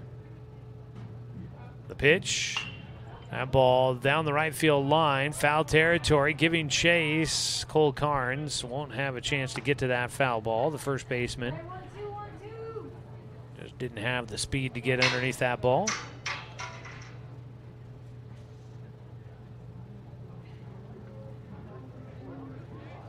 At third base is Logan Anderson, Cade Johnson at second, and Daniel Withers at first. Bases loaded with 2 away. A 1-2 pitch coming up for Martin. Once again, he's fouled off the last couple. Swings and misses, goes down swinging. That will be the final out here in the top of the 5th inning. Doc Stewart's leave them loaded, unable to capitalize on the opportunity. No runs on 2 hits. There were no errors and 3 men left on base. We will go to the bottom of the 5th inning. Doc's leading 7-3 here on 541radio.com and on the Score, 92.3 FM and 1490 AM. Hey there, sports fans. Thanks for watching this local sporting event online at 541radio.com. Did you know there's more than one way to watch games online? You can watch games on your laptop or desktop computer, your tablet, or even your smartphone just by going to 541radio.com. But we also use YouTube to stream all of our video broadcasts, which means you could be watching this game on your big screen TV with a number of different streaming devices. You can stream our live YouTube broadcast through your PlayStation or Xbox gaming device, or through streaming devices like Google Chromecast, Apple TV, or Roku. There's plenty of ways to follow this live local sporting event. Plus, you can find past events archived on 1490 The Score's YouTube channel. Find us on YouTube and subscribe today to keep up with the latest in local sports coverage.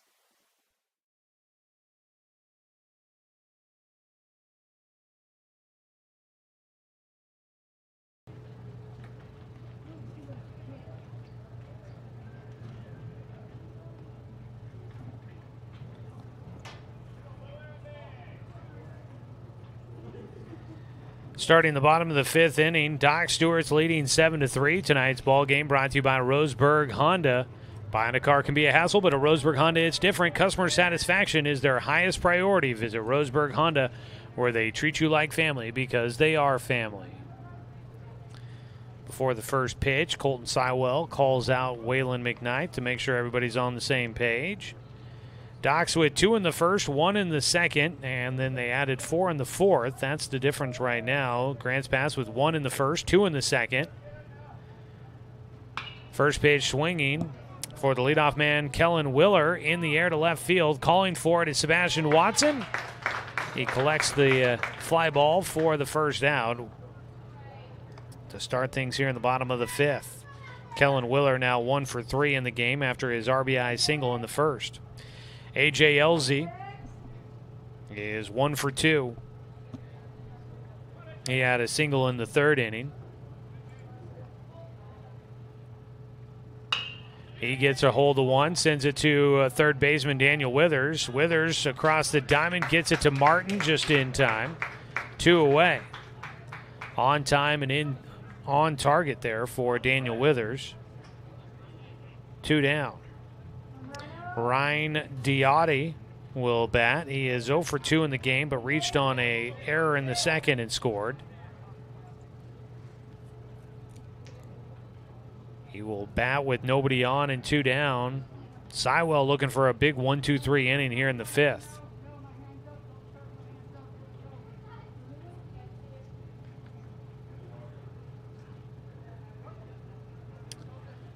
Out of his windup, Sywell. Breaking ball, swung on and missed for strike 1. Sywell trying to move a little bit too fast for the umpire on that first pitch.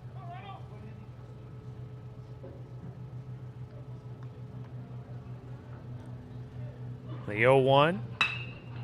That ball hit out towards right center. Pretty well struck. That ball all the way to the fence, scooped up and then bobbled by Dunn.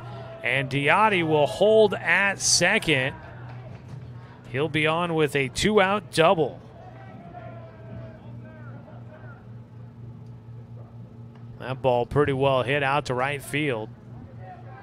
Right center. The center fielder, Carson Dunn, the one that tracks it down. So 2 outs, and now a man in scoring position for the Nuggets. Diotti getting around on that. That's why he's in as the DH. He's out at second base. Into scoring position. Dane Kissel batting. He's 1 for 1 with a walk and a single. He sends one to left field. Long run. Sebastian Watson won't get there in time. It'll roll to the fence. Watson will track it down.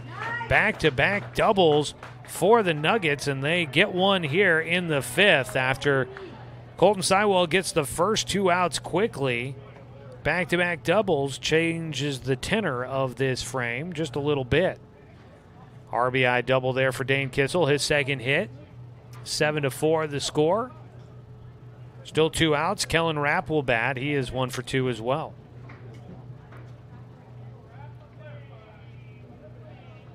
First pitch misses low. Sywell into his 5th inning of work. He's now given up 8 hits total in this one. Pickoff throw to second base will not be in time.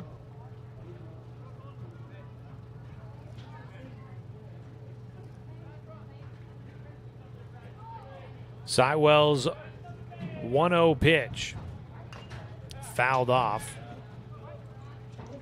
That one catching McKnight a little bit, so the umpire will give him a moment while we've got a break in the action. Remind you that Doc Stewart's Baseball this summer brought to you by Pepsi and Bigfoot Beverages of Roseburg. Pick up a delicious, refreshing Pepsi today.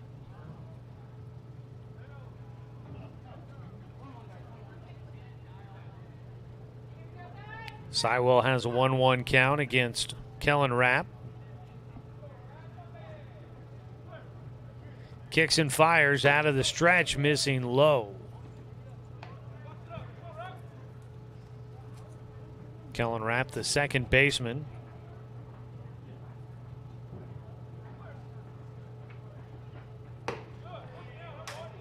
The 2-1 pitch misses just off the outside corner.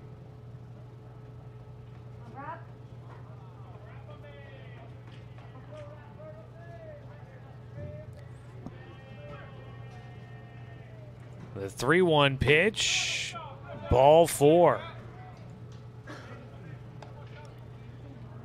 So once again, Colton Sywell gets the first 2 outs and then has some issues getting the final out of the frame. Got a couple of outs quickly in the 4th and couldn't quite finish it off, but was able to get out of it without giving up any damage. He's given up 1 run so far here in the 5th. He gets a strike across to start off things against the 9-hitter Davis Carr. The lefty digs back in. Bottom of the 5th inning here.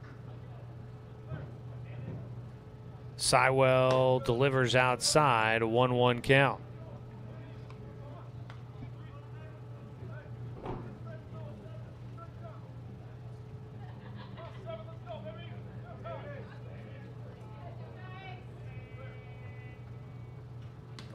Inside, gets by the catcher.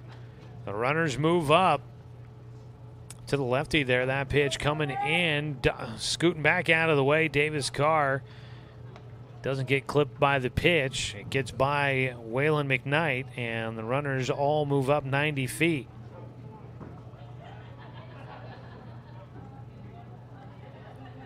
So now runners at second and third. A 2-1 count for Carr. Swings and misses for strike 2. Needing one more here. Colton Sywell will try to finish things off and minimize the scoring threat by the Nuggets. Time called before his next pitch.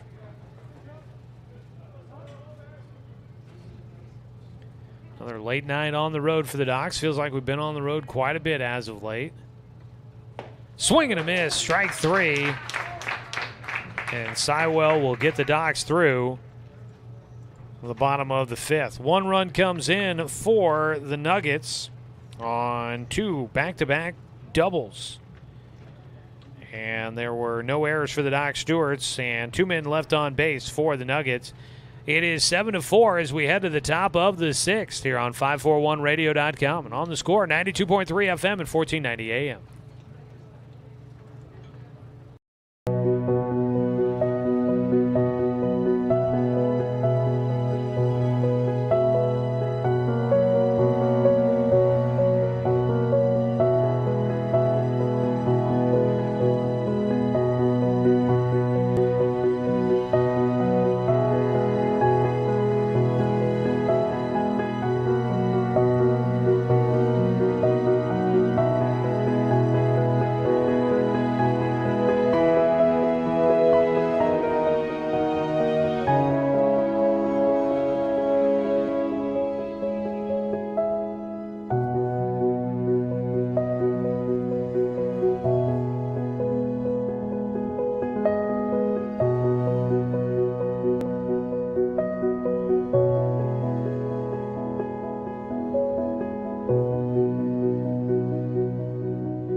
Top of the 6th inning for the Doc Stewarts, leading 7-4 against the Grants Pass Nuggets. Colton Sywell finishing things off in the bottom of the 5th with his 4th strikeout of the night. Strikeouts are brought to you by Mountain Mike's Pizza. Don't swing and miss with dinner. Make it a hit. You don't want to strike out. Make sure you stop by Mountain Mike's at the corner of Bellows and Harvard. It's pizza the way it ought to be. Leading things off for the Docs will be Carson Dunn, who is 3 for 3 in this one. An RBI triple his last time up.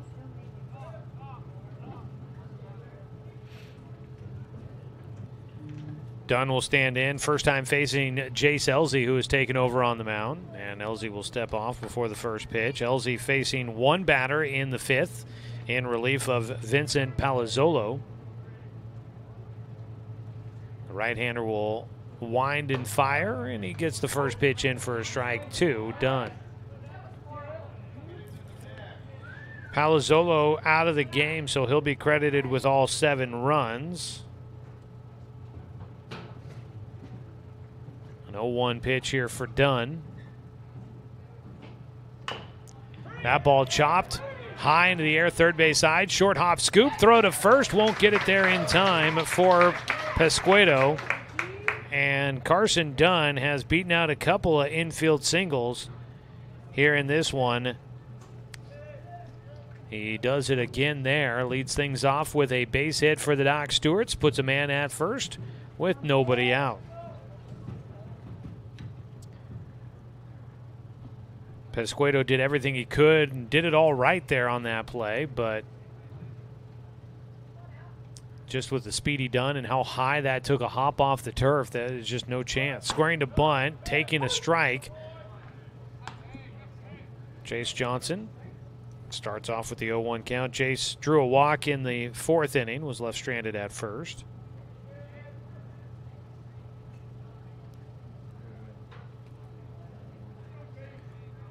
Elzy sets and delivers the 0-1 pitch. Runner going, throw down to second base. Not going to be there in time. In safely will go Carson Dunn. A 1-1 count for Jace Johnson. Stolen base for Carson. He's going to be working his way up to about 30. He's got to be getting close to that mark here on the season.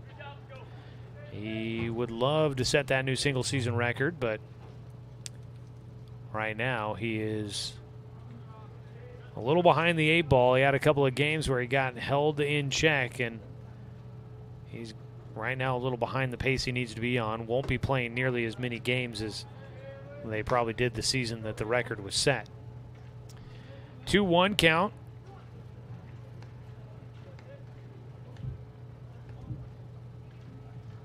Jace Johnson with the man in scoring position. Could look to get back the run the Doc Stewarts gave up there in the bottom of the 5th inning. Here in the top of the 6th, a 2-1 pitch. Just a little elevated, 3-1 count.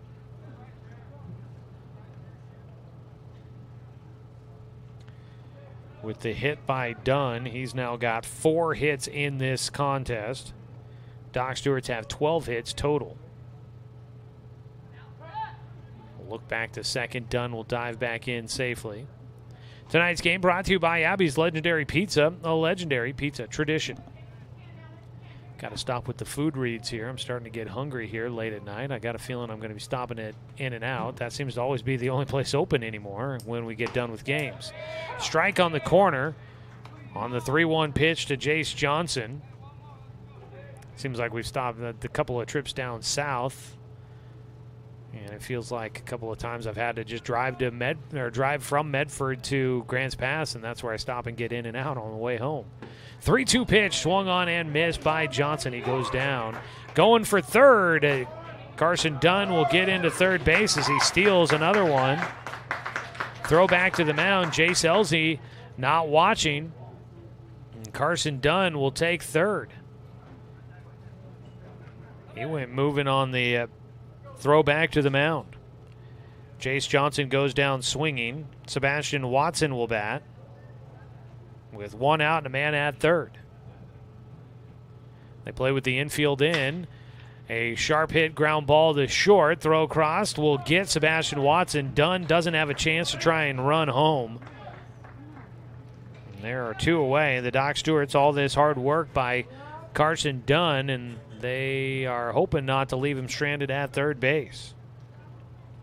Nice play there by Dane Kissel on a ground ball right to him.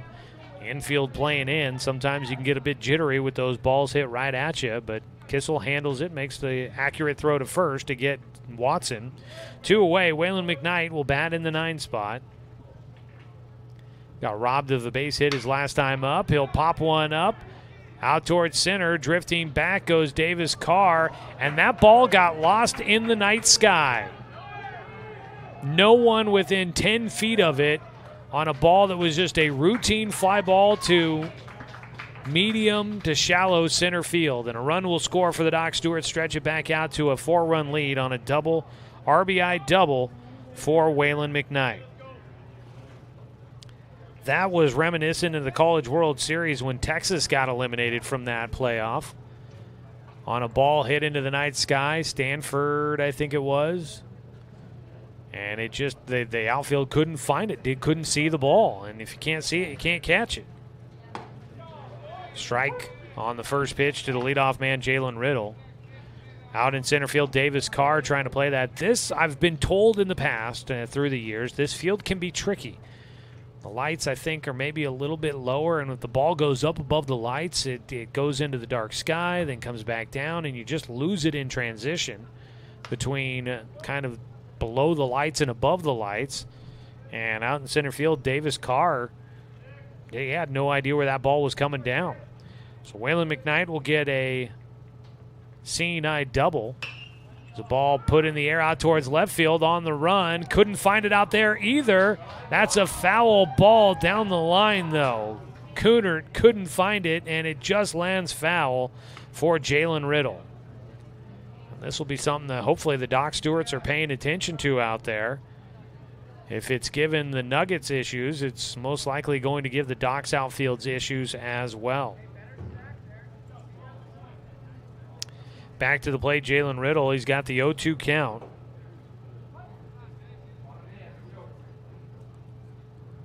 On the mound, Jay Selzy trying to get through the 6th inning. Thought he had. But a pop fly to center field not played. And things continued as a pitch just outside. Time called. Out to the mound will go A.J. Elzy to talk with Jay Selzy. Waylon McKnight out at second base after driving in Carson Dunn. At the plate right now, Jalen Riddle nearly drove in a run with a ball down the line. He's back at the plate with a 1-2 count. Docs Baseball brought to you by Colorcraft. They're a paint store, not a paint department. Check them out at their new location over off of Garden Valley Boulevard next to Waldron's Outdoor Sports. A 1-2 pitch for Jalen Riddle with 2 outs and a runner at second base.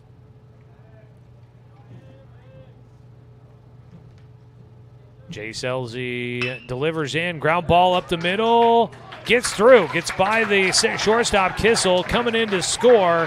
Waylon McKnight will come in on the RBI single by Jalen Riddle. Riddle will have his first hit of the night. He's been on base twice, scored once. He drives in a run with a single to make it 9-4. That was our final score in Game 1. Docs back up by that same margin here in Game 2. An RBI for Jalen Riddle, brought to you by BTB Moving. They'll provide the labor services for your moving needs. Find out more at BTB Moving on Facebook. First pitch, ball 1 to Logan Anderson.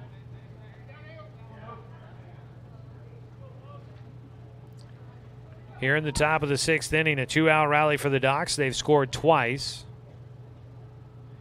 Jalen Riddle at first. Pitch high and away. 2-0 count for Anderson.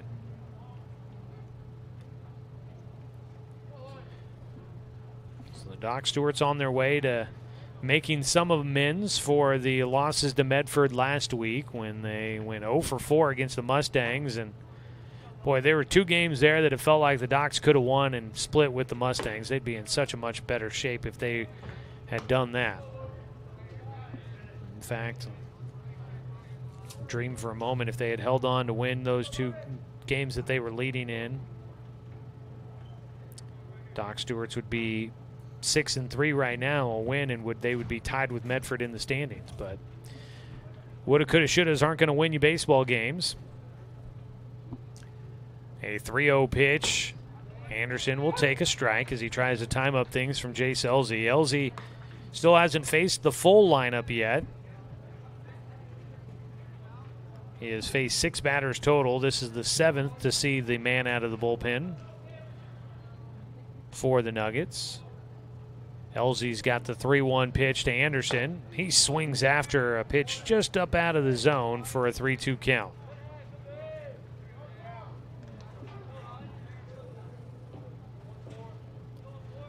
Three balls, 2 strikes. With 2 outs and a man at first, running on the pitch will be Jalen Riddle. Throw goes to the plate. There goes Riddle. That ball hit right side, foul, and we'll do it all again.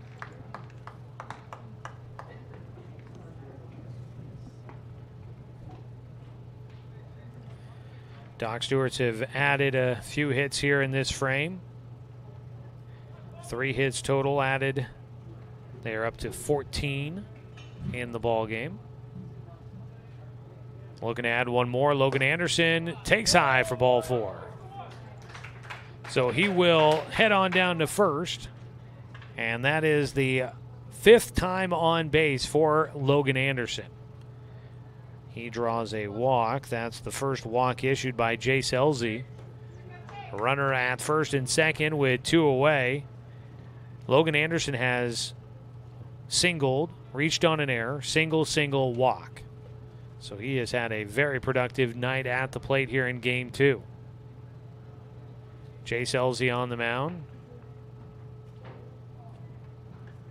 First pitch called strike to Cade Johnson. Logan Anderson in Game 1, single, sac bunt, reached on a fielder's choice, and a walk. So he has only had 1 plate appearance that did not result with him getting on base. 8 out of 9 plate appearances he's gotten on. A pitch just high for a 1-1 count out at second base with the deke. Jalen Riddle taking off running, put the brakes on. Might have caught the corner of the eye for Jace Elzy as he misses high for a 1-1 count to Cade Johnson.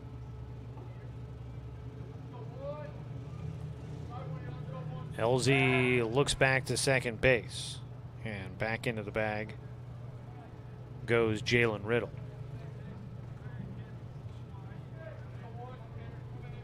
Doc Stewarts have added a few runs here in this 6th inning, leading it by 5. Jace Elzy trying to get through it. He got the 2 outs pretty quickly.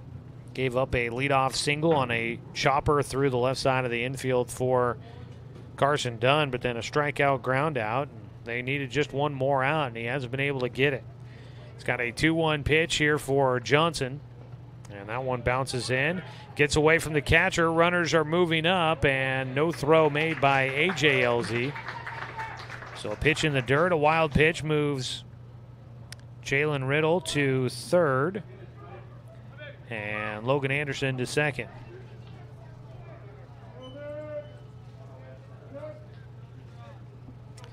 Three-one count. Out on the mound, Jace Elzy trying to get through this, and he will issue another walk. Certainly not the way he wanted to see things continue here. He had been very good early in this frame. Issues his 2nd walk of his outing, and he is going to face the 8th hitter to the plate here in the 6th inning. Doc Stewart's leading 9-4 already. A 2-out rally has loaded him up. Up to bat, Daniel Withers, who is 2 for 3 in this one, a double, a single. He scored twice and was intentionally walked his last time up. Withers waits on his first pitch from Elzy. He'll take low for ball one. Withers is the last man to face Elzy for the first time. Waiting on deck, Evan Martin. He was the man at the plate when Elzy came in for Vincent Palazzolo. 1-0 count. Elzy delivers in. That ball, a grounder to short, fielded and handled by Kissel. Dane Kissel will make the flip to Kellen Rapp to retire the side as they get Cade Johnson at second base for the final out. So a fielder's choice for Daniel Withers. Doc Stewart send 8 hitters to the plate. They add 2 more runs on the board and lead this one 9-4. We'll head to the bottom of the 6th inning. Doc Stewart's in front on 541radio.com and on the Score, 92.3 FM and 1490 AM. Deciding where to purchase your next vehicle is just as important as the vehicle itself. At Roseburg Honda, our seasoned staff is dedicated to matching you with the right car. From sales to service, our goal is to make sure all of your needs are met, and you leave our dealership feeling good every time you visit. No need to waste your valuable time driving up and down the freeway when the ultimate car buying experience is right here at home. Roseburg Honda. We treat you like family. Find everything you need to enjoy the outdoors, at home or on the road, at Douglas County Farmers Co-op. Our garden center has what you need to create an oasis at home, from patio furniture to plants and everything in between. And whether you're barbecuing at home or tailgating at the game, we stock the best products from Yeti, Traeger, and Weber. Stop by or shop online at DouglasCountyFarmersCoop.com. First pitch swinging to start the bottom of the 6th. A skyrocket high fly ball out to right field on the first pitch by Colton Sywell. And that will retire the leadoff man, Anthony Pesqueda. Pesqueda will fly out to Cade Johnson in right. And there's one away as we welcome you back to the bottom of the 6th. Doc's leading this one 9-4. Today's game brought to you by Evergreen Family Medicine. As a first pitch, strike one. Called against Caden Kunert, who's been on base all 3 times. He swings and pulls one around right side, fielded by Evan Corbin, who has come in to play at first base. And he will make the second out, 2 away. Corbin fielding that ground ball and taking it to the bag himself to retire Kunert. So you've got 2 away and nobody on, and here we go. Can Sywell make it a little bit quicker than he did the last time when he got 2 outs right away? 5th inning, he got the first 2 outs quickly, then double, walk, and finally got a strikeout to finish off the inning, but 1 run had come in by that point. 0-1 pitch here to Cole Carnes. It's fouled away for strike 2. So you've got Evan Corbin at first, still Logan Anderson at second, Jalen Riddle at short, Daniel Withers at third, Watson in left, Dunn in center, and Cade Johnson in right. The 0-2 pitch to Carnes, just outside for a 1-2 count. Evergreen Family Medicine, they are now open in Sutherland, so stop by their new facility just below the golf course. They've got state-of-the-art family medicine, urgent care, and lab services. The 1-2 pitch outside again. Back behind the plate, still Waylon McKnight there catching as well.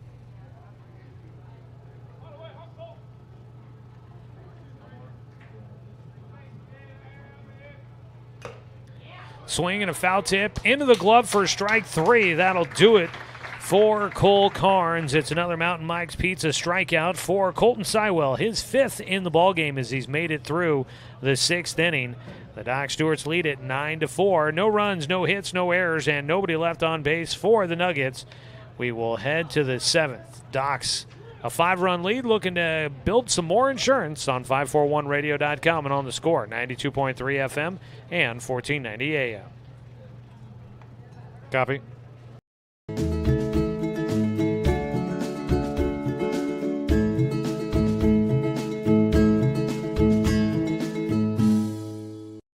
Looking for more local sports coverage?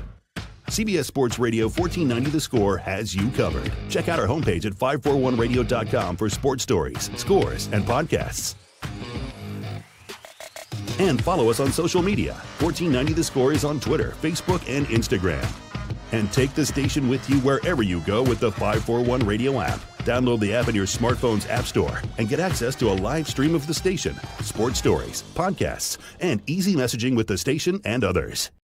Brook Communications radio stations have joined forces with the News Review and Lotus Web Services, announcing the Lotus Media Group, a multimedia enterprise. Web, broadcast, print. Make it happen with Lotus Media Group, LLC.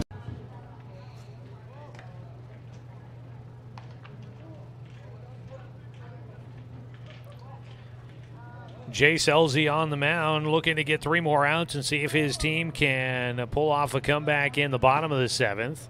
He will face,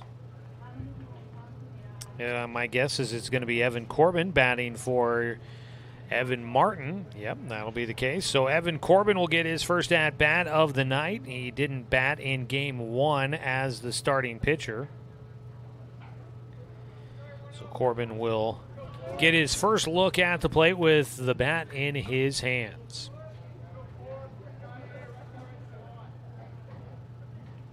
Jace Elzy on the mound will step off. He wants to reset and give some signals back to the plate to A.J. Elzy.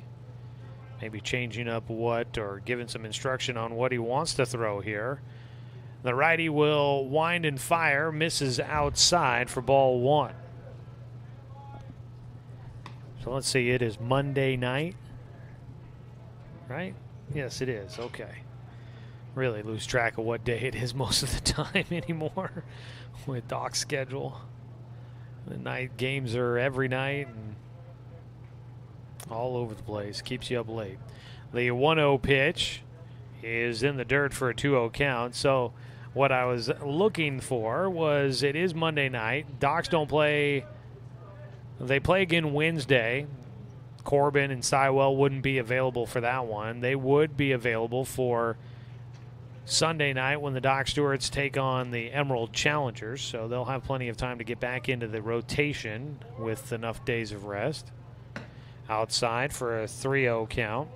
That was, I mean, they got Medford kind of at a bad opportunity for the Docs to get the Medford. They had 3 doubleheaders in 1 week's time. And so didn't have an opportunity to throw Corbin or Sywell against the Mustangs in that 4-game series because they threw against Klamath Falls at the start of the week. And by Friday, didn't have a chance to come back around and get on the mound. A walk to start things off as Evan Corbin gets on. 3rd walk of the game for Jace Elzy. Puts a man on with nobody out to start things here in the 7th. So Evan Corbin in his first plate appearance didn't get a chance to do a whole lot out there. Carson Dunn will bat. He's got 4 hits in this one of those being a triple.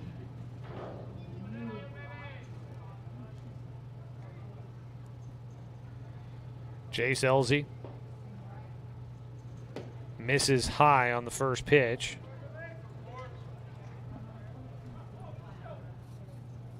Ball 1 to Carson Dunn. There is activity in the bullpen.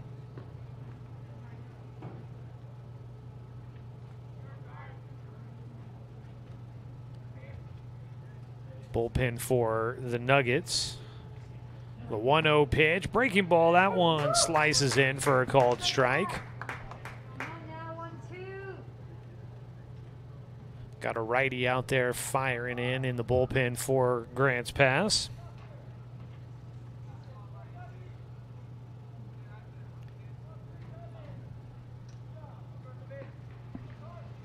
The 1-1.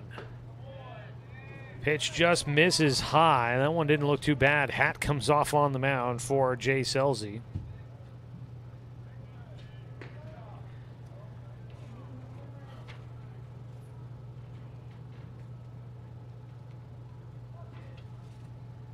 Halsey falls behind, 2 balls and a strike to Carson Dunn.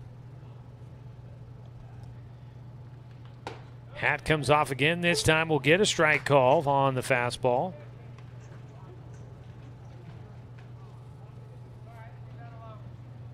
So Carson Dunn back in. 2-2 count coming up. At first base, Evan Corbin after his leadoff walk.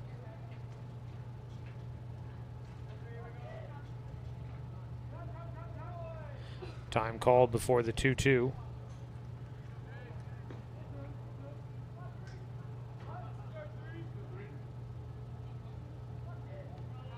Sequoia Hall is out there throwing in the bullpen right now. He came in and pitched 2/3 of an inning of relief as a 2-2 pitch fouled away. Dunn will stay alive. Yeah, he pitched 2/3 inning of relief. Gave up 1 unearned run on 1 hit back in game 1. He's getting loose again out in the bullpen right now for the Nuggets. 2-2 count. Top of the 7th inning. Doc Stewart's leading this one 9-4. Nuggets trying to keep it at just a 5-run deficit. The 2-2 for Dunn. He fights off an inside pitch. Boy, he traveled quite a bit on that inside pitch. Seemed like his feet were moving and dancing all over the place to keep him from getting hit and then being able to stay inside of that pitch. He was able to get his hands around, fouled it away, stays alive. Dunn with a 2-2 pitch once again coming up. Halsey delivers. That one's in the dirt, gets away from the catcher, but Corbin at first will not try to run. A 3-2 count for Carson Dunn.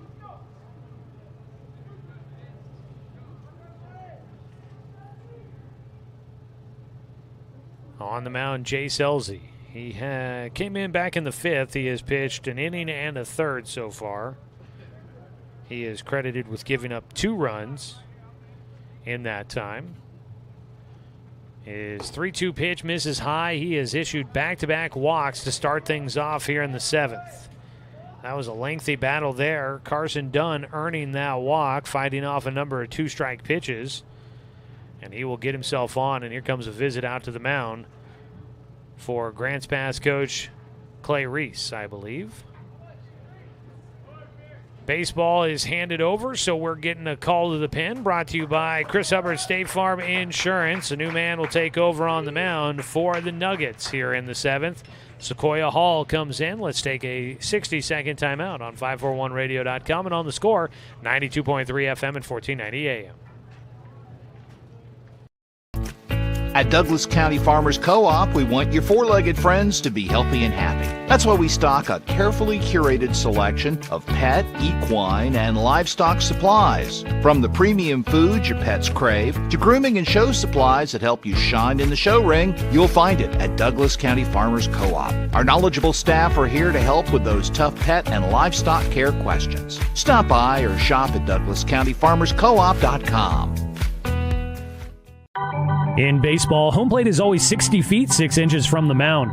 But in life, sometimes your home plate needs to move. If you're planning to move, contact BTB Moving for help.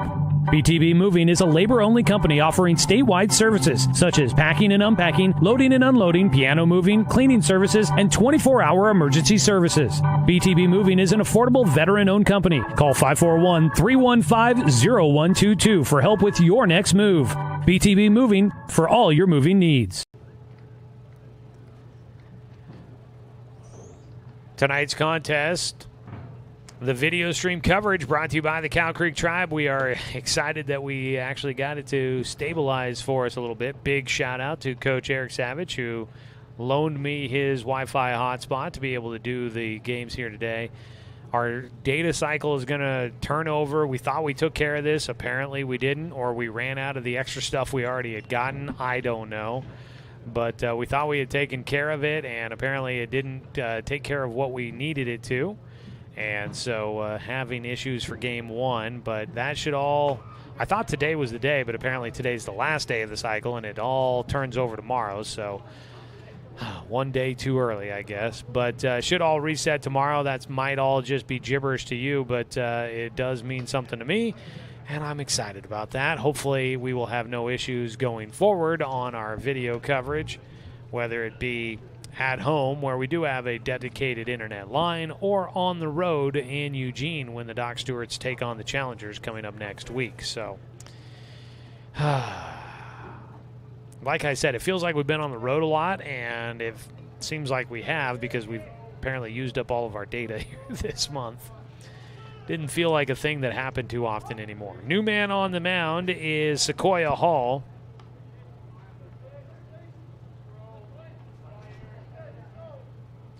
Always have to stop and think, how do you spell that name? First pitch, swinging, a ball flared out to right field. Will drop in for a base hit. Up to third base will go Evan Corbin. He hesitated to make sure that ball dropped in. Carson Dunn gets to second. He really had to either commit or be most of the way there because it's a short throw to second from right field. Jace Johnson will get on with his first hit of the night, the DH for the Doc Stewarts. Picking up the base hit. He's on base for a third time, but his first hit for the Doc Stewarts, that's hit number 15 on the night.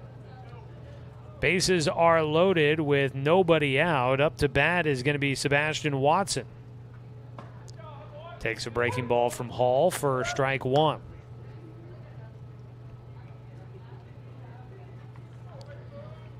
Sebastian Watson is 0 for 3 with a walk and a run scored.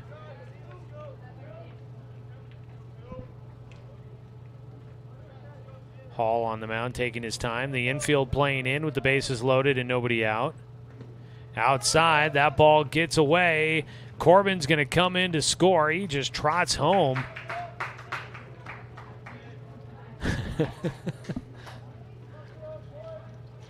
Kind of just made me think a little Babe Ruth just with his little twig legs just running to the plate there out of Evan Corbin. Everybody else moves up 90 feet as well.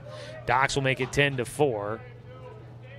Corbin knew he had time to buy on that pitch, getting away from A.J. Elzy behind the plate.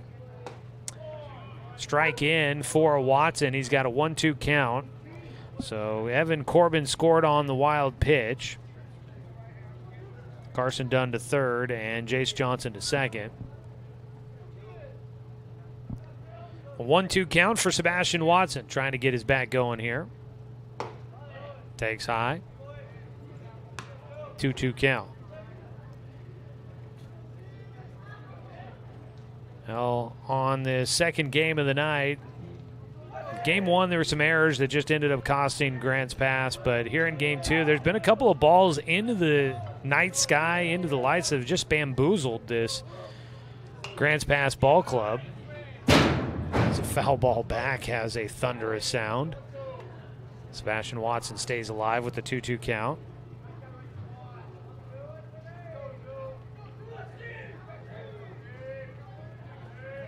Watson trying to drive in a couple more, see if the Docs can really stretch it out. Probably take away any drama in the bottom of the seventh. Up by 6 now. Their largest lead of the night in either game. 2-2 pitch. That ball skied towards left field. Coming in and going out. It's the shortstop, Kissel, that'll make the play. That one actually ended up just on the edge of the infield dirt. So Sebastian Watson will fly out, one away. And it'll be Waylon McKnight, the catcher. McKnight, a double. And that was one of those balls that just baffled the outfield. Ended up dropping between two outfielders, the right fielder and center fielder. Neither one really knew where the ball was. And actually, no, sorry, that was earlier in the game as a pitch outside for McKnight. McKnight had the one that nobody had any idea where it was, and nobody was within 10 feet of it.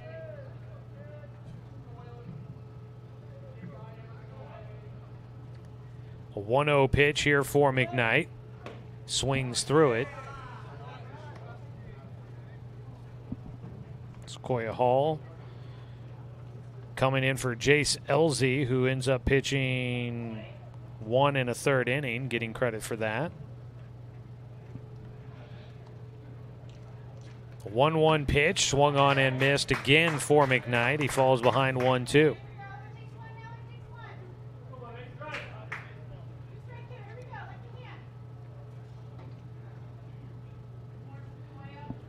A 1-2 count. Time called before the next pitch.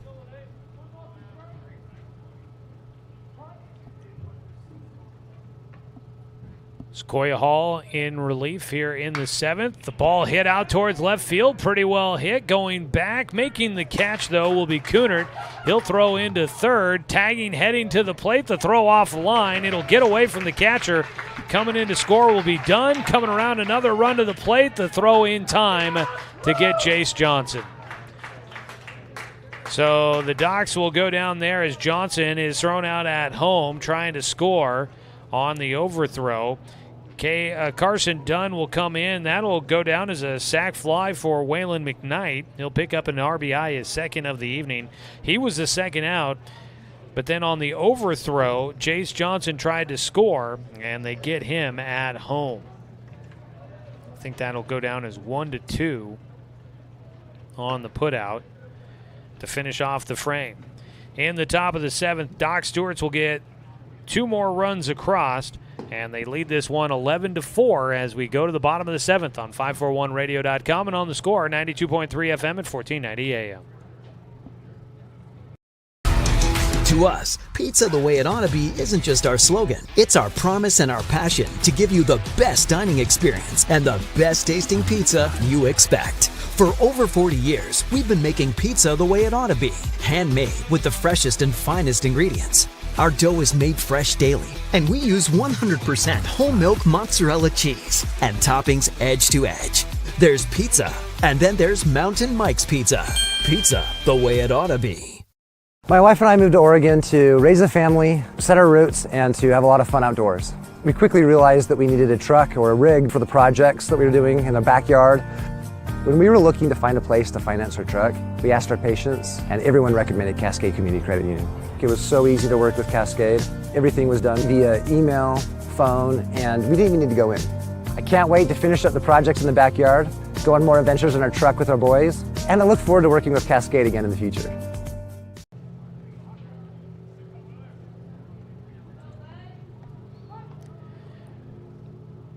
Colton Sywell on the mound looking to try and finish out a complete victory here tonight against the Grants Pass Nugget. He works in a first pitch strike 1 to Kellen Willer, who was 1 for 3 with an RBI single in the first inning.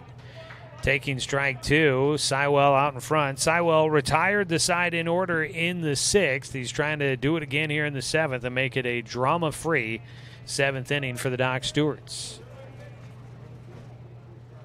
0-2 pitch here for Sywell.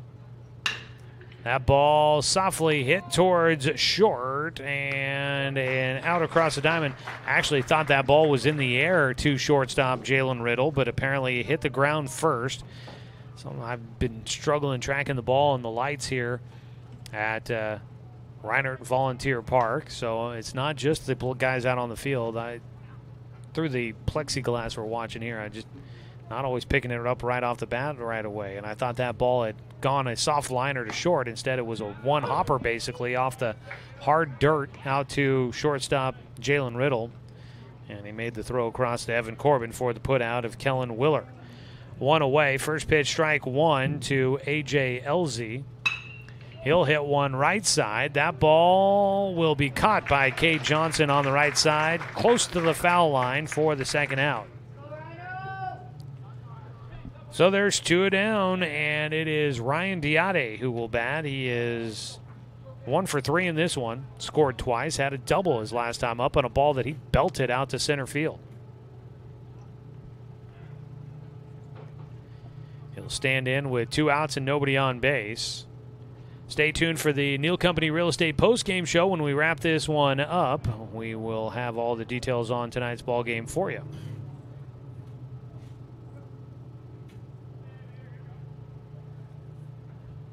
First pitch hits the outside corner for a strike to Diade.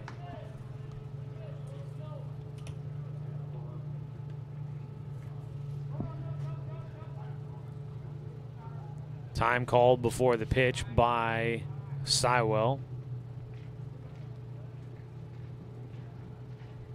The 0-1 delivery. Ball fouled back into the netting behind home for strike 2. And Colton Sywell needs one more to finish off this complete game victory. Sywell has given up 8 hits, 4 runs in this one, but the offense has helped him out.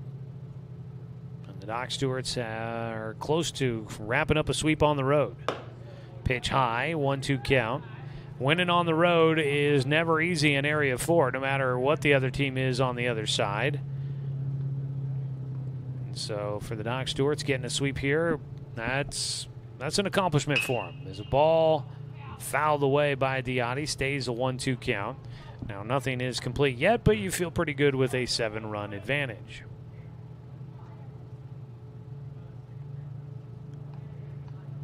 Colton Sywell needs one more strike here against Diotti. He's put the ball in play every time.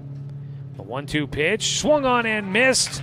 Tag applied by McKnight, and that will finish it off as Colton Sywell will get a strikeout to finish off the game, his 6th of the night.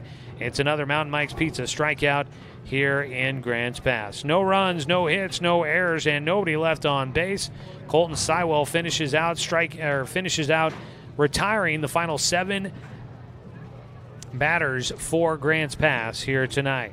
He retires 7 consecutive to finish off the ball game. Doc Stewarts win it 11-4. We'll come back with the postgame show to wrap this one up quickly and get back on the road home here tonight. Doc Stewart's a winner in both games, taking the sweep with an 11-4 victory in Game 2. Back after this 2.5-minute timeout on 541radio.com and on the Score, 92.3 FM at 1490 AM.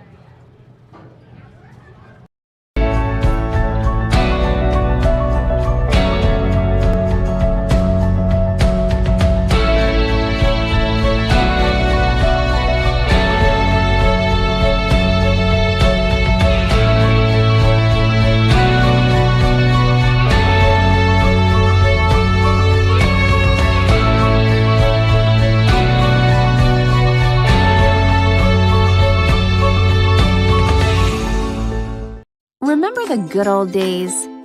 When you didn't have to make an appointment or wait in line for an hour just to talk to your teller. When businesses were local and gave back to the community. At Cascade Community Credit Union, there are some things will never change. We're the only credit union or bank headquartered in Douglas County, and making our members a priority has always been our priority. For easy and simplified banking, visit CCCU. No appointment, just come on in.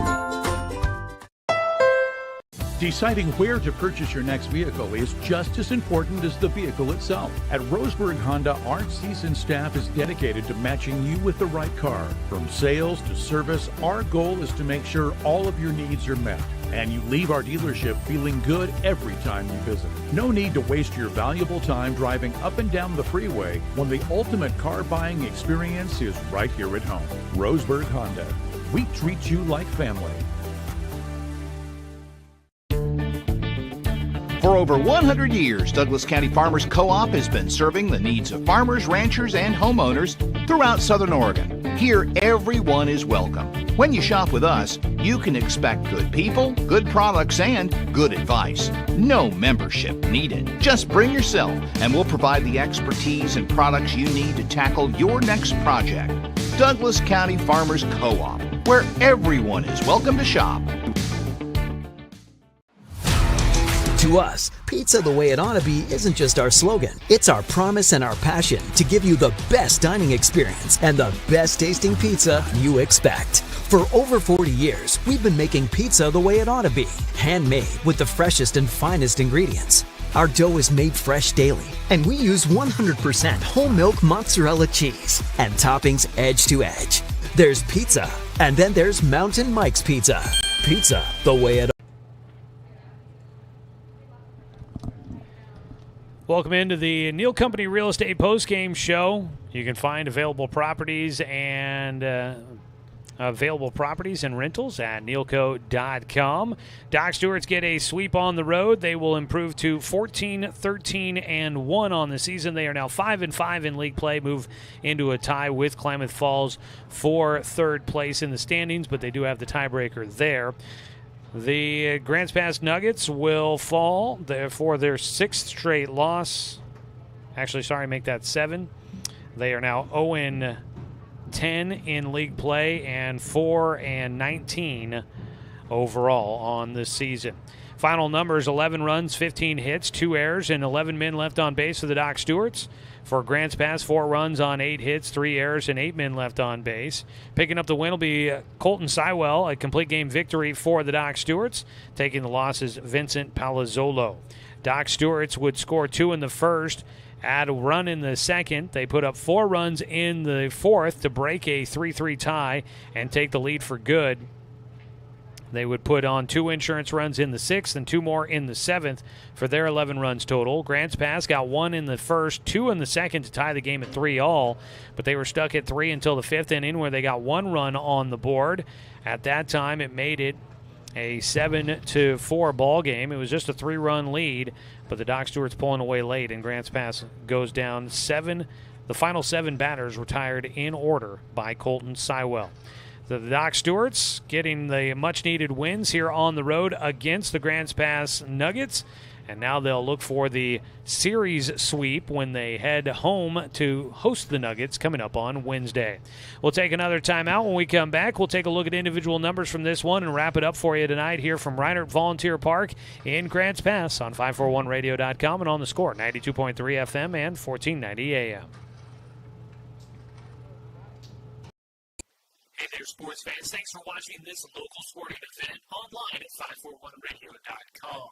Did you know there's more than one way to watch games online? You can watch games on your laptop or desktop computer, your tablet, or even your smartphone just by going to 541radio.com. But we also use YouTube to stream all of our video broadcasts, which means you could be watching this game on your big screen TV with a number of different streaming devices. You can stream our live YouTube broadcast through your PlayStation or Xbox gaming device, or through streaming devices like Google Chromecast, Apple TV, or Roku. There's plenty of ways to follow this live local sporting event. Plus, you can find past events archived on 1490 The Score's YouTube channel. Find us on YouTube and subscribe today to keep up with the latest in local sports coverage.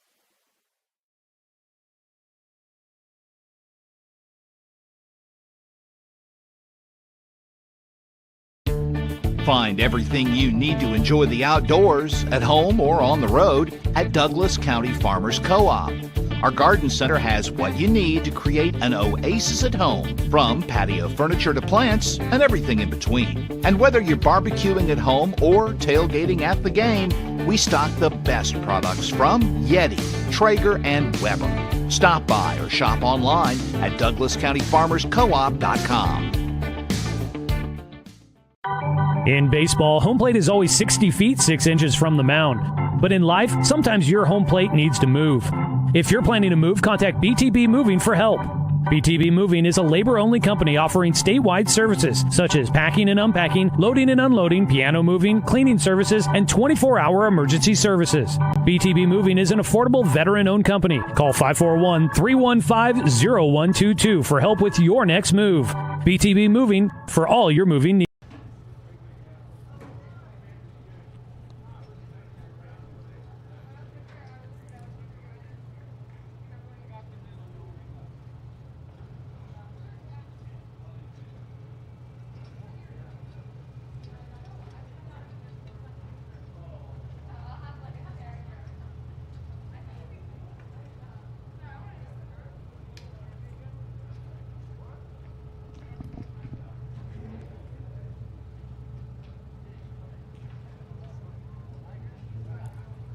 Coming back to wrap up the Neil Company Real Estate postgame show for you here tonight on The Score. Again, check them out at neilco.com.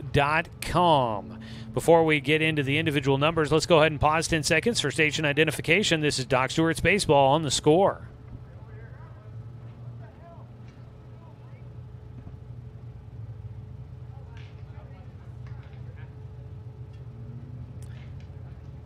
Well, the Doc Stewarts winning Game 2 11-4 against the Nuggets after winning 9-4 in Game 1. Again, the numbers here, the totals: 11 runs, 15 hits, 2 errors, 11 men left on for the Docs, 4 runs, 8 hits, 3 errors, and 8 men left on for the Nuggets. Colton Sywell gets the win as he goes 7 innings, gave up 4 runs on 8 hits. 2 of them were earned runs, 3 walks and 6 strikeouts as he picks up the victory. Vincent Palazzolo will take the loss. He went 4 2/3 innings, gave up 7 runs on 11 hits, 4 walks, and 5 strikeouts here tonight. Offensively for the Doc Stewarts, 1 for 4 for Jalen Riddle with a run scored and an RBI. 3 for 4 for Logan Anderson with 2 runs scored and an RBI. Cade Johnson, 1 for 4 with a run scored. 2 for 4 for Daniel Withers with 2 runs scored and an RBI. 2 for 3 for Evan Martin with a RBI. Evan Corbin came in, got 1 at-bat after taking over defensively for Martin in the later stages. He drew a walk and scored a run. Carson Dunn was 4 for 4 in the game with a walk. He scored twice and had 2 RBI. He picked up a triple on the night. Jace Johnson was 1 for 4 on the night. Sebastian Watson drew a walk, scored a run, but was 0 for 4. Waylon McKnight goes 1 for 4 with a run scored and 2 RBI. On the other side for the Nuggets, 1 for 4 for Anthony Pezqueta. Let's see here. Caden Kunert was 1 for 3 with a run scored. Cole Carnes goes 0 for 4. Kellen Willer 1 for 4 with an RBI. AJ Elzy 1 for 4. Ryan Diotti 1 for 4 with 2 runs scored. Dane Kissel was 2 for 2 with a run scored and an RBI. Kellen Rapp 1 for 2. And Davis Carr 0 for 3 with an RBI here tonight. That is going to do it for us here. That pretty much puts a final bow on this one, and we're going to make sure that we get done here in time to be able to give Coach Savage his phone back after letting us borrow it. A big shout-out to him once again for helping us out, get the video stream going there for Game 2. We should be all good to go at home coming up on Wednesday when the Doc Stewarts host the Grants Pass Nuggets for another doubleheader in Area 4 play. So that's coming up on Wednesday. I want to say thanks to the Nuggets for hosting us here tonight, and appreciate that. They always set us up with a spot to broadcast and are always very friendly and good competition here tonight, so appreciate all of that. Want to say thanks to head coach Eric Savage and the entire Roseburg American Legion baseball program for allowing us to bring you another season of Doc Stewart's baseball here on The Score. Want to say thanks to Grady Hamilton back in the studio for the radio production here tonight, and as always, a thanks to you, the fan, for tuning in for tonight's broadcast, because without you, I'm just a guy sitting here talking to myself. Hope that things go a little bit smoother for all of us coming up on Wednesday when the Doc Stewarts are hosting the Grants Pass Nuggets. They're set to get underway at 5 o'clock, which means pregame coverage starting at 4:45. You can catch the action streaming with live video online at 541radio.com and on our YouTube channel, or you can find Doc Stewart's Baseball right here on Douglas County's home for sports, The Score, 92.3 FM and 1490 AM.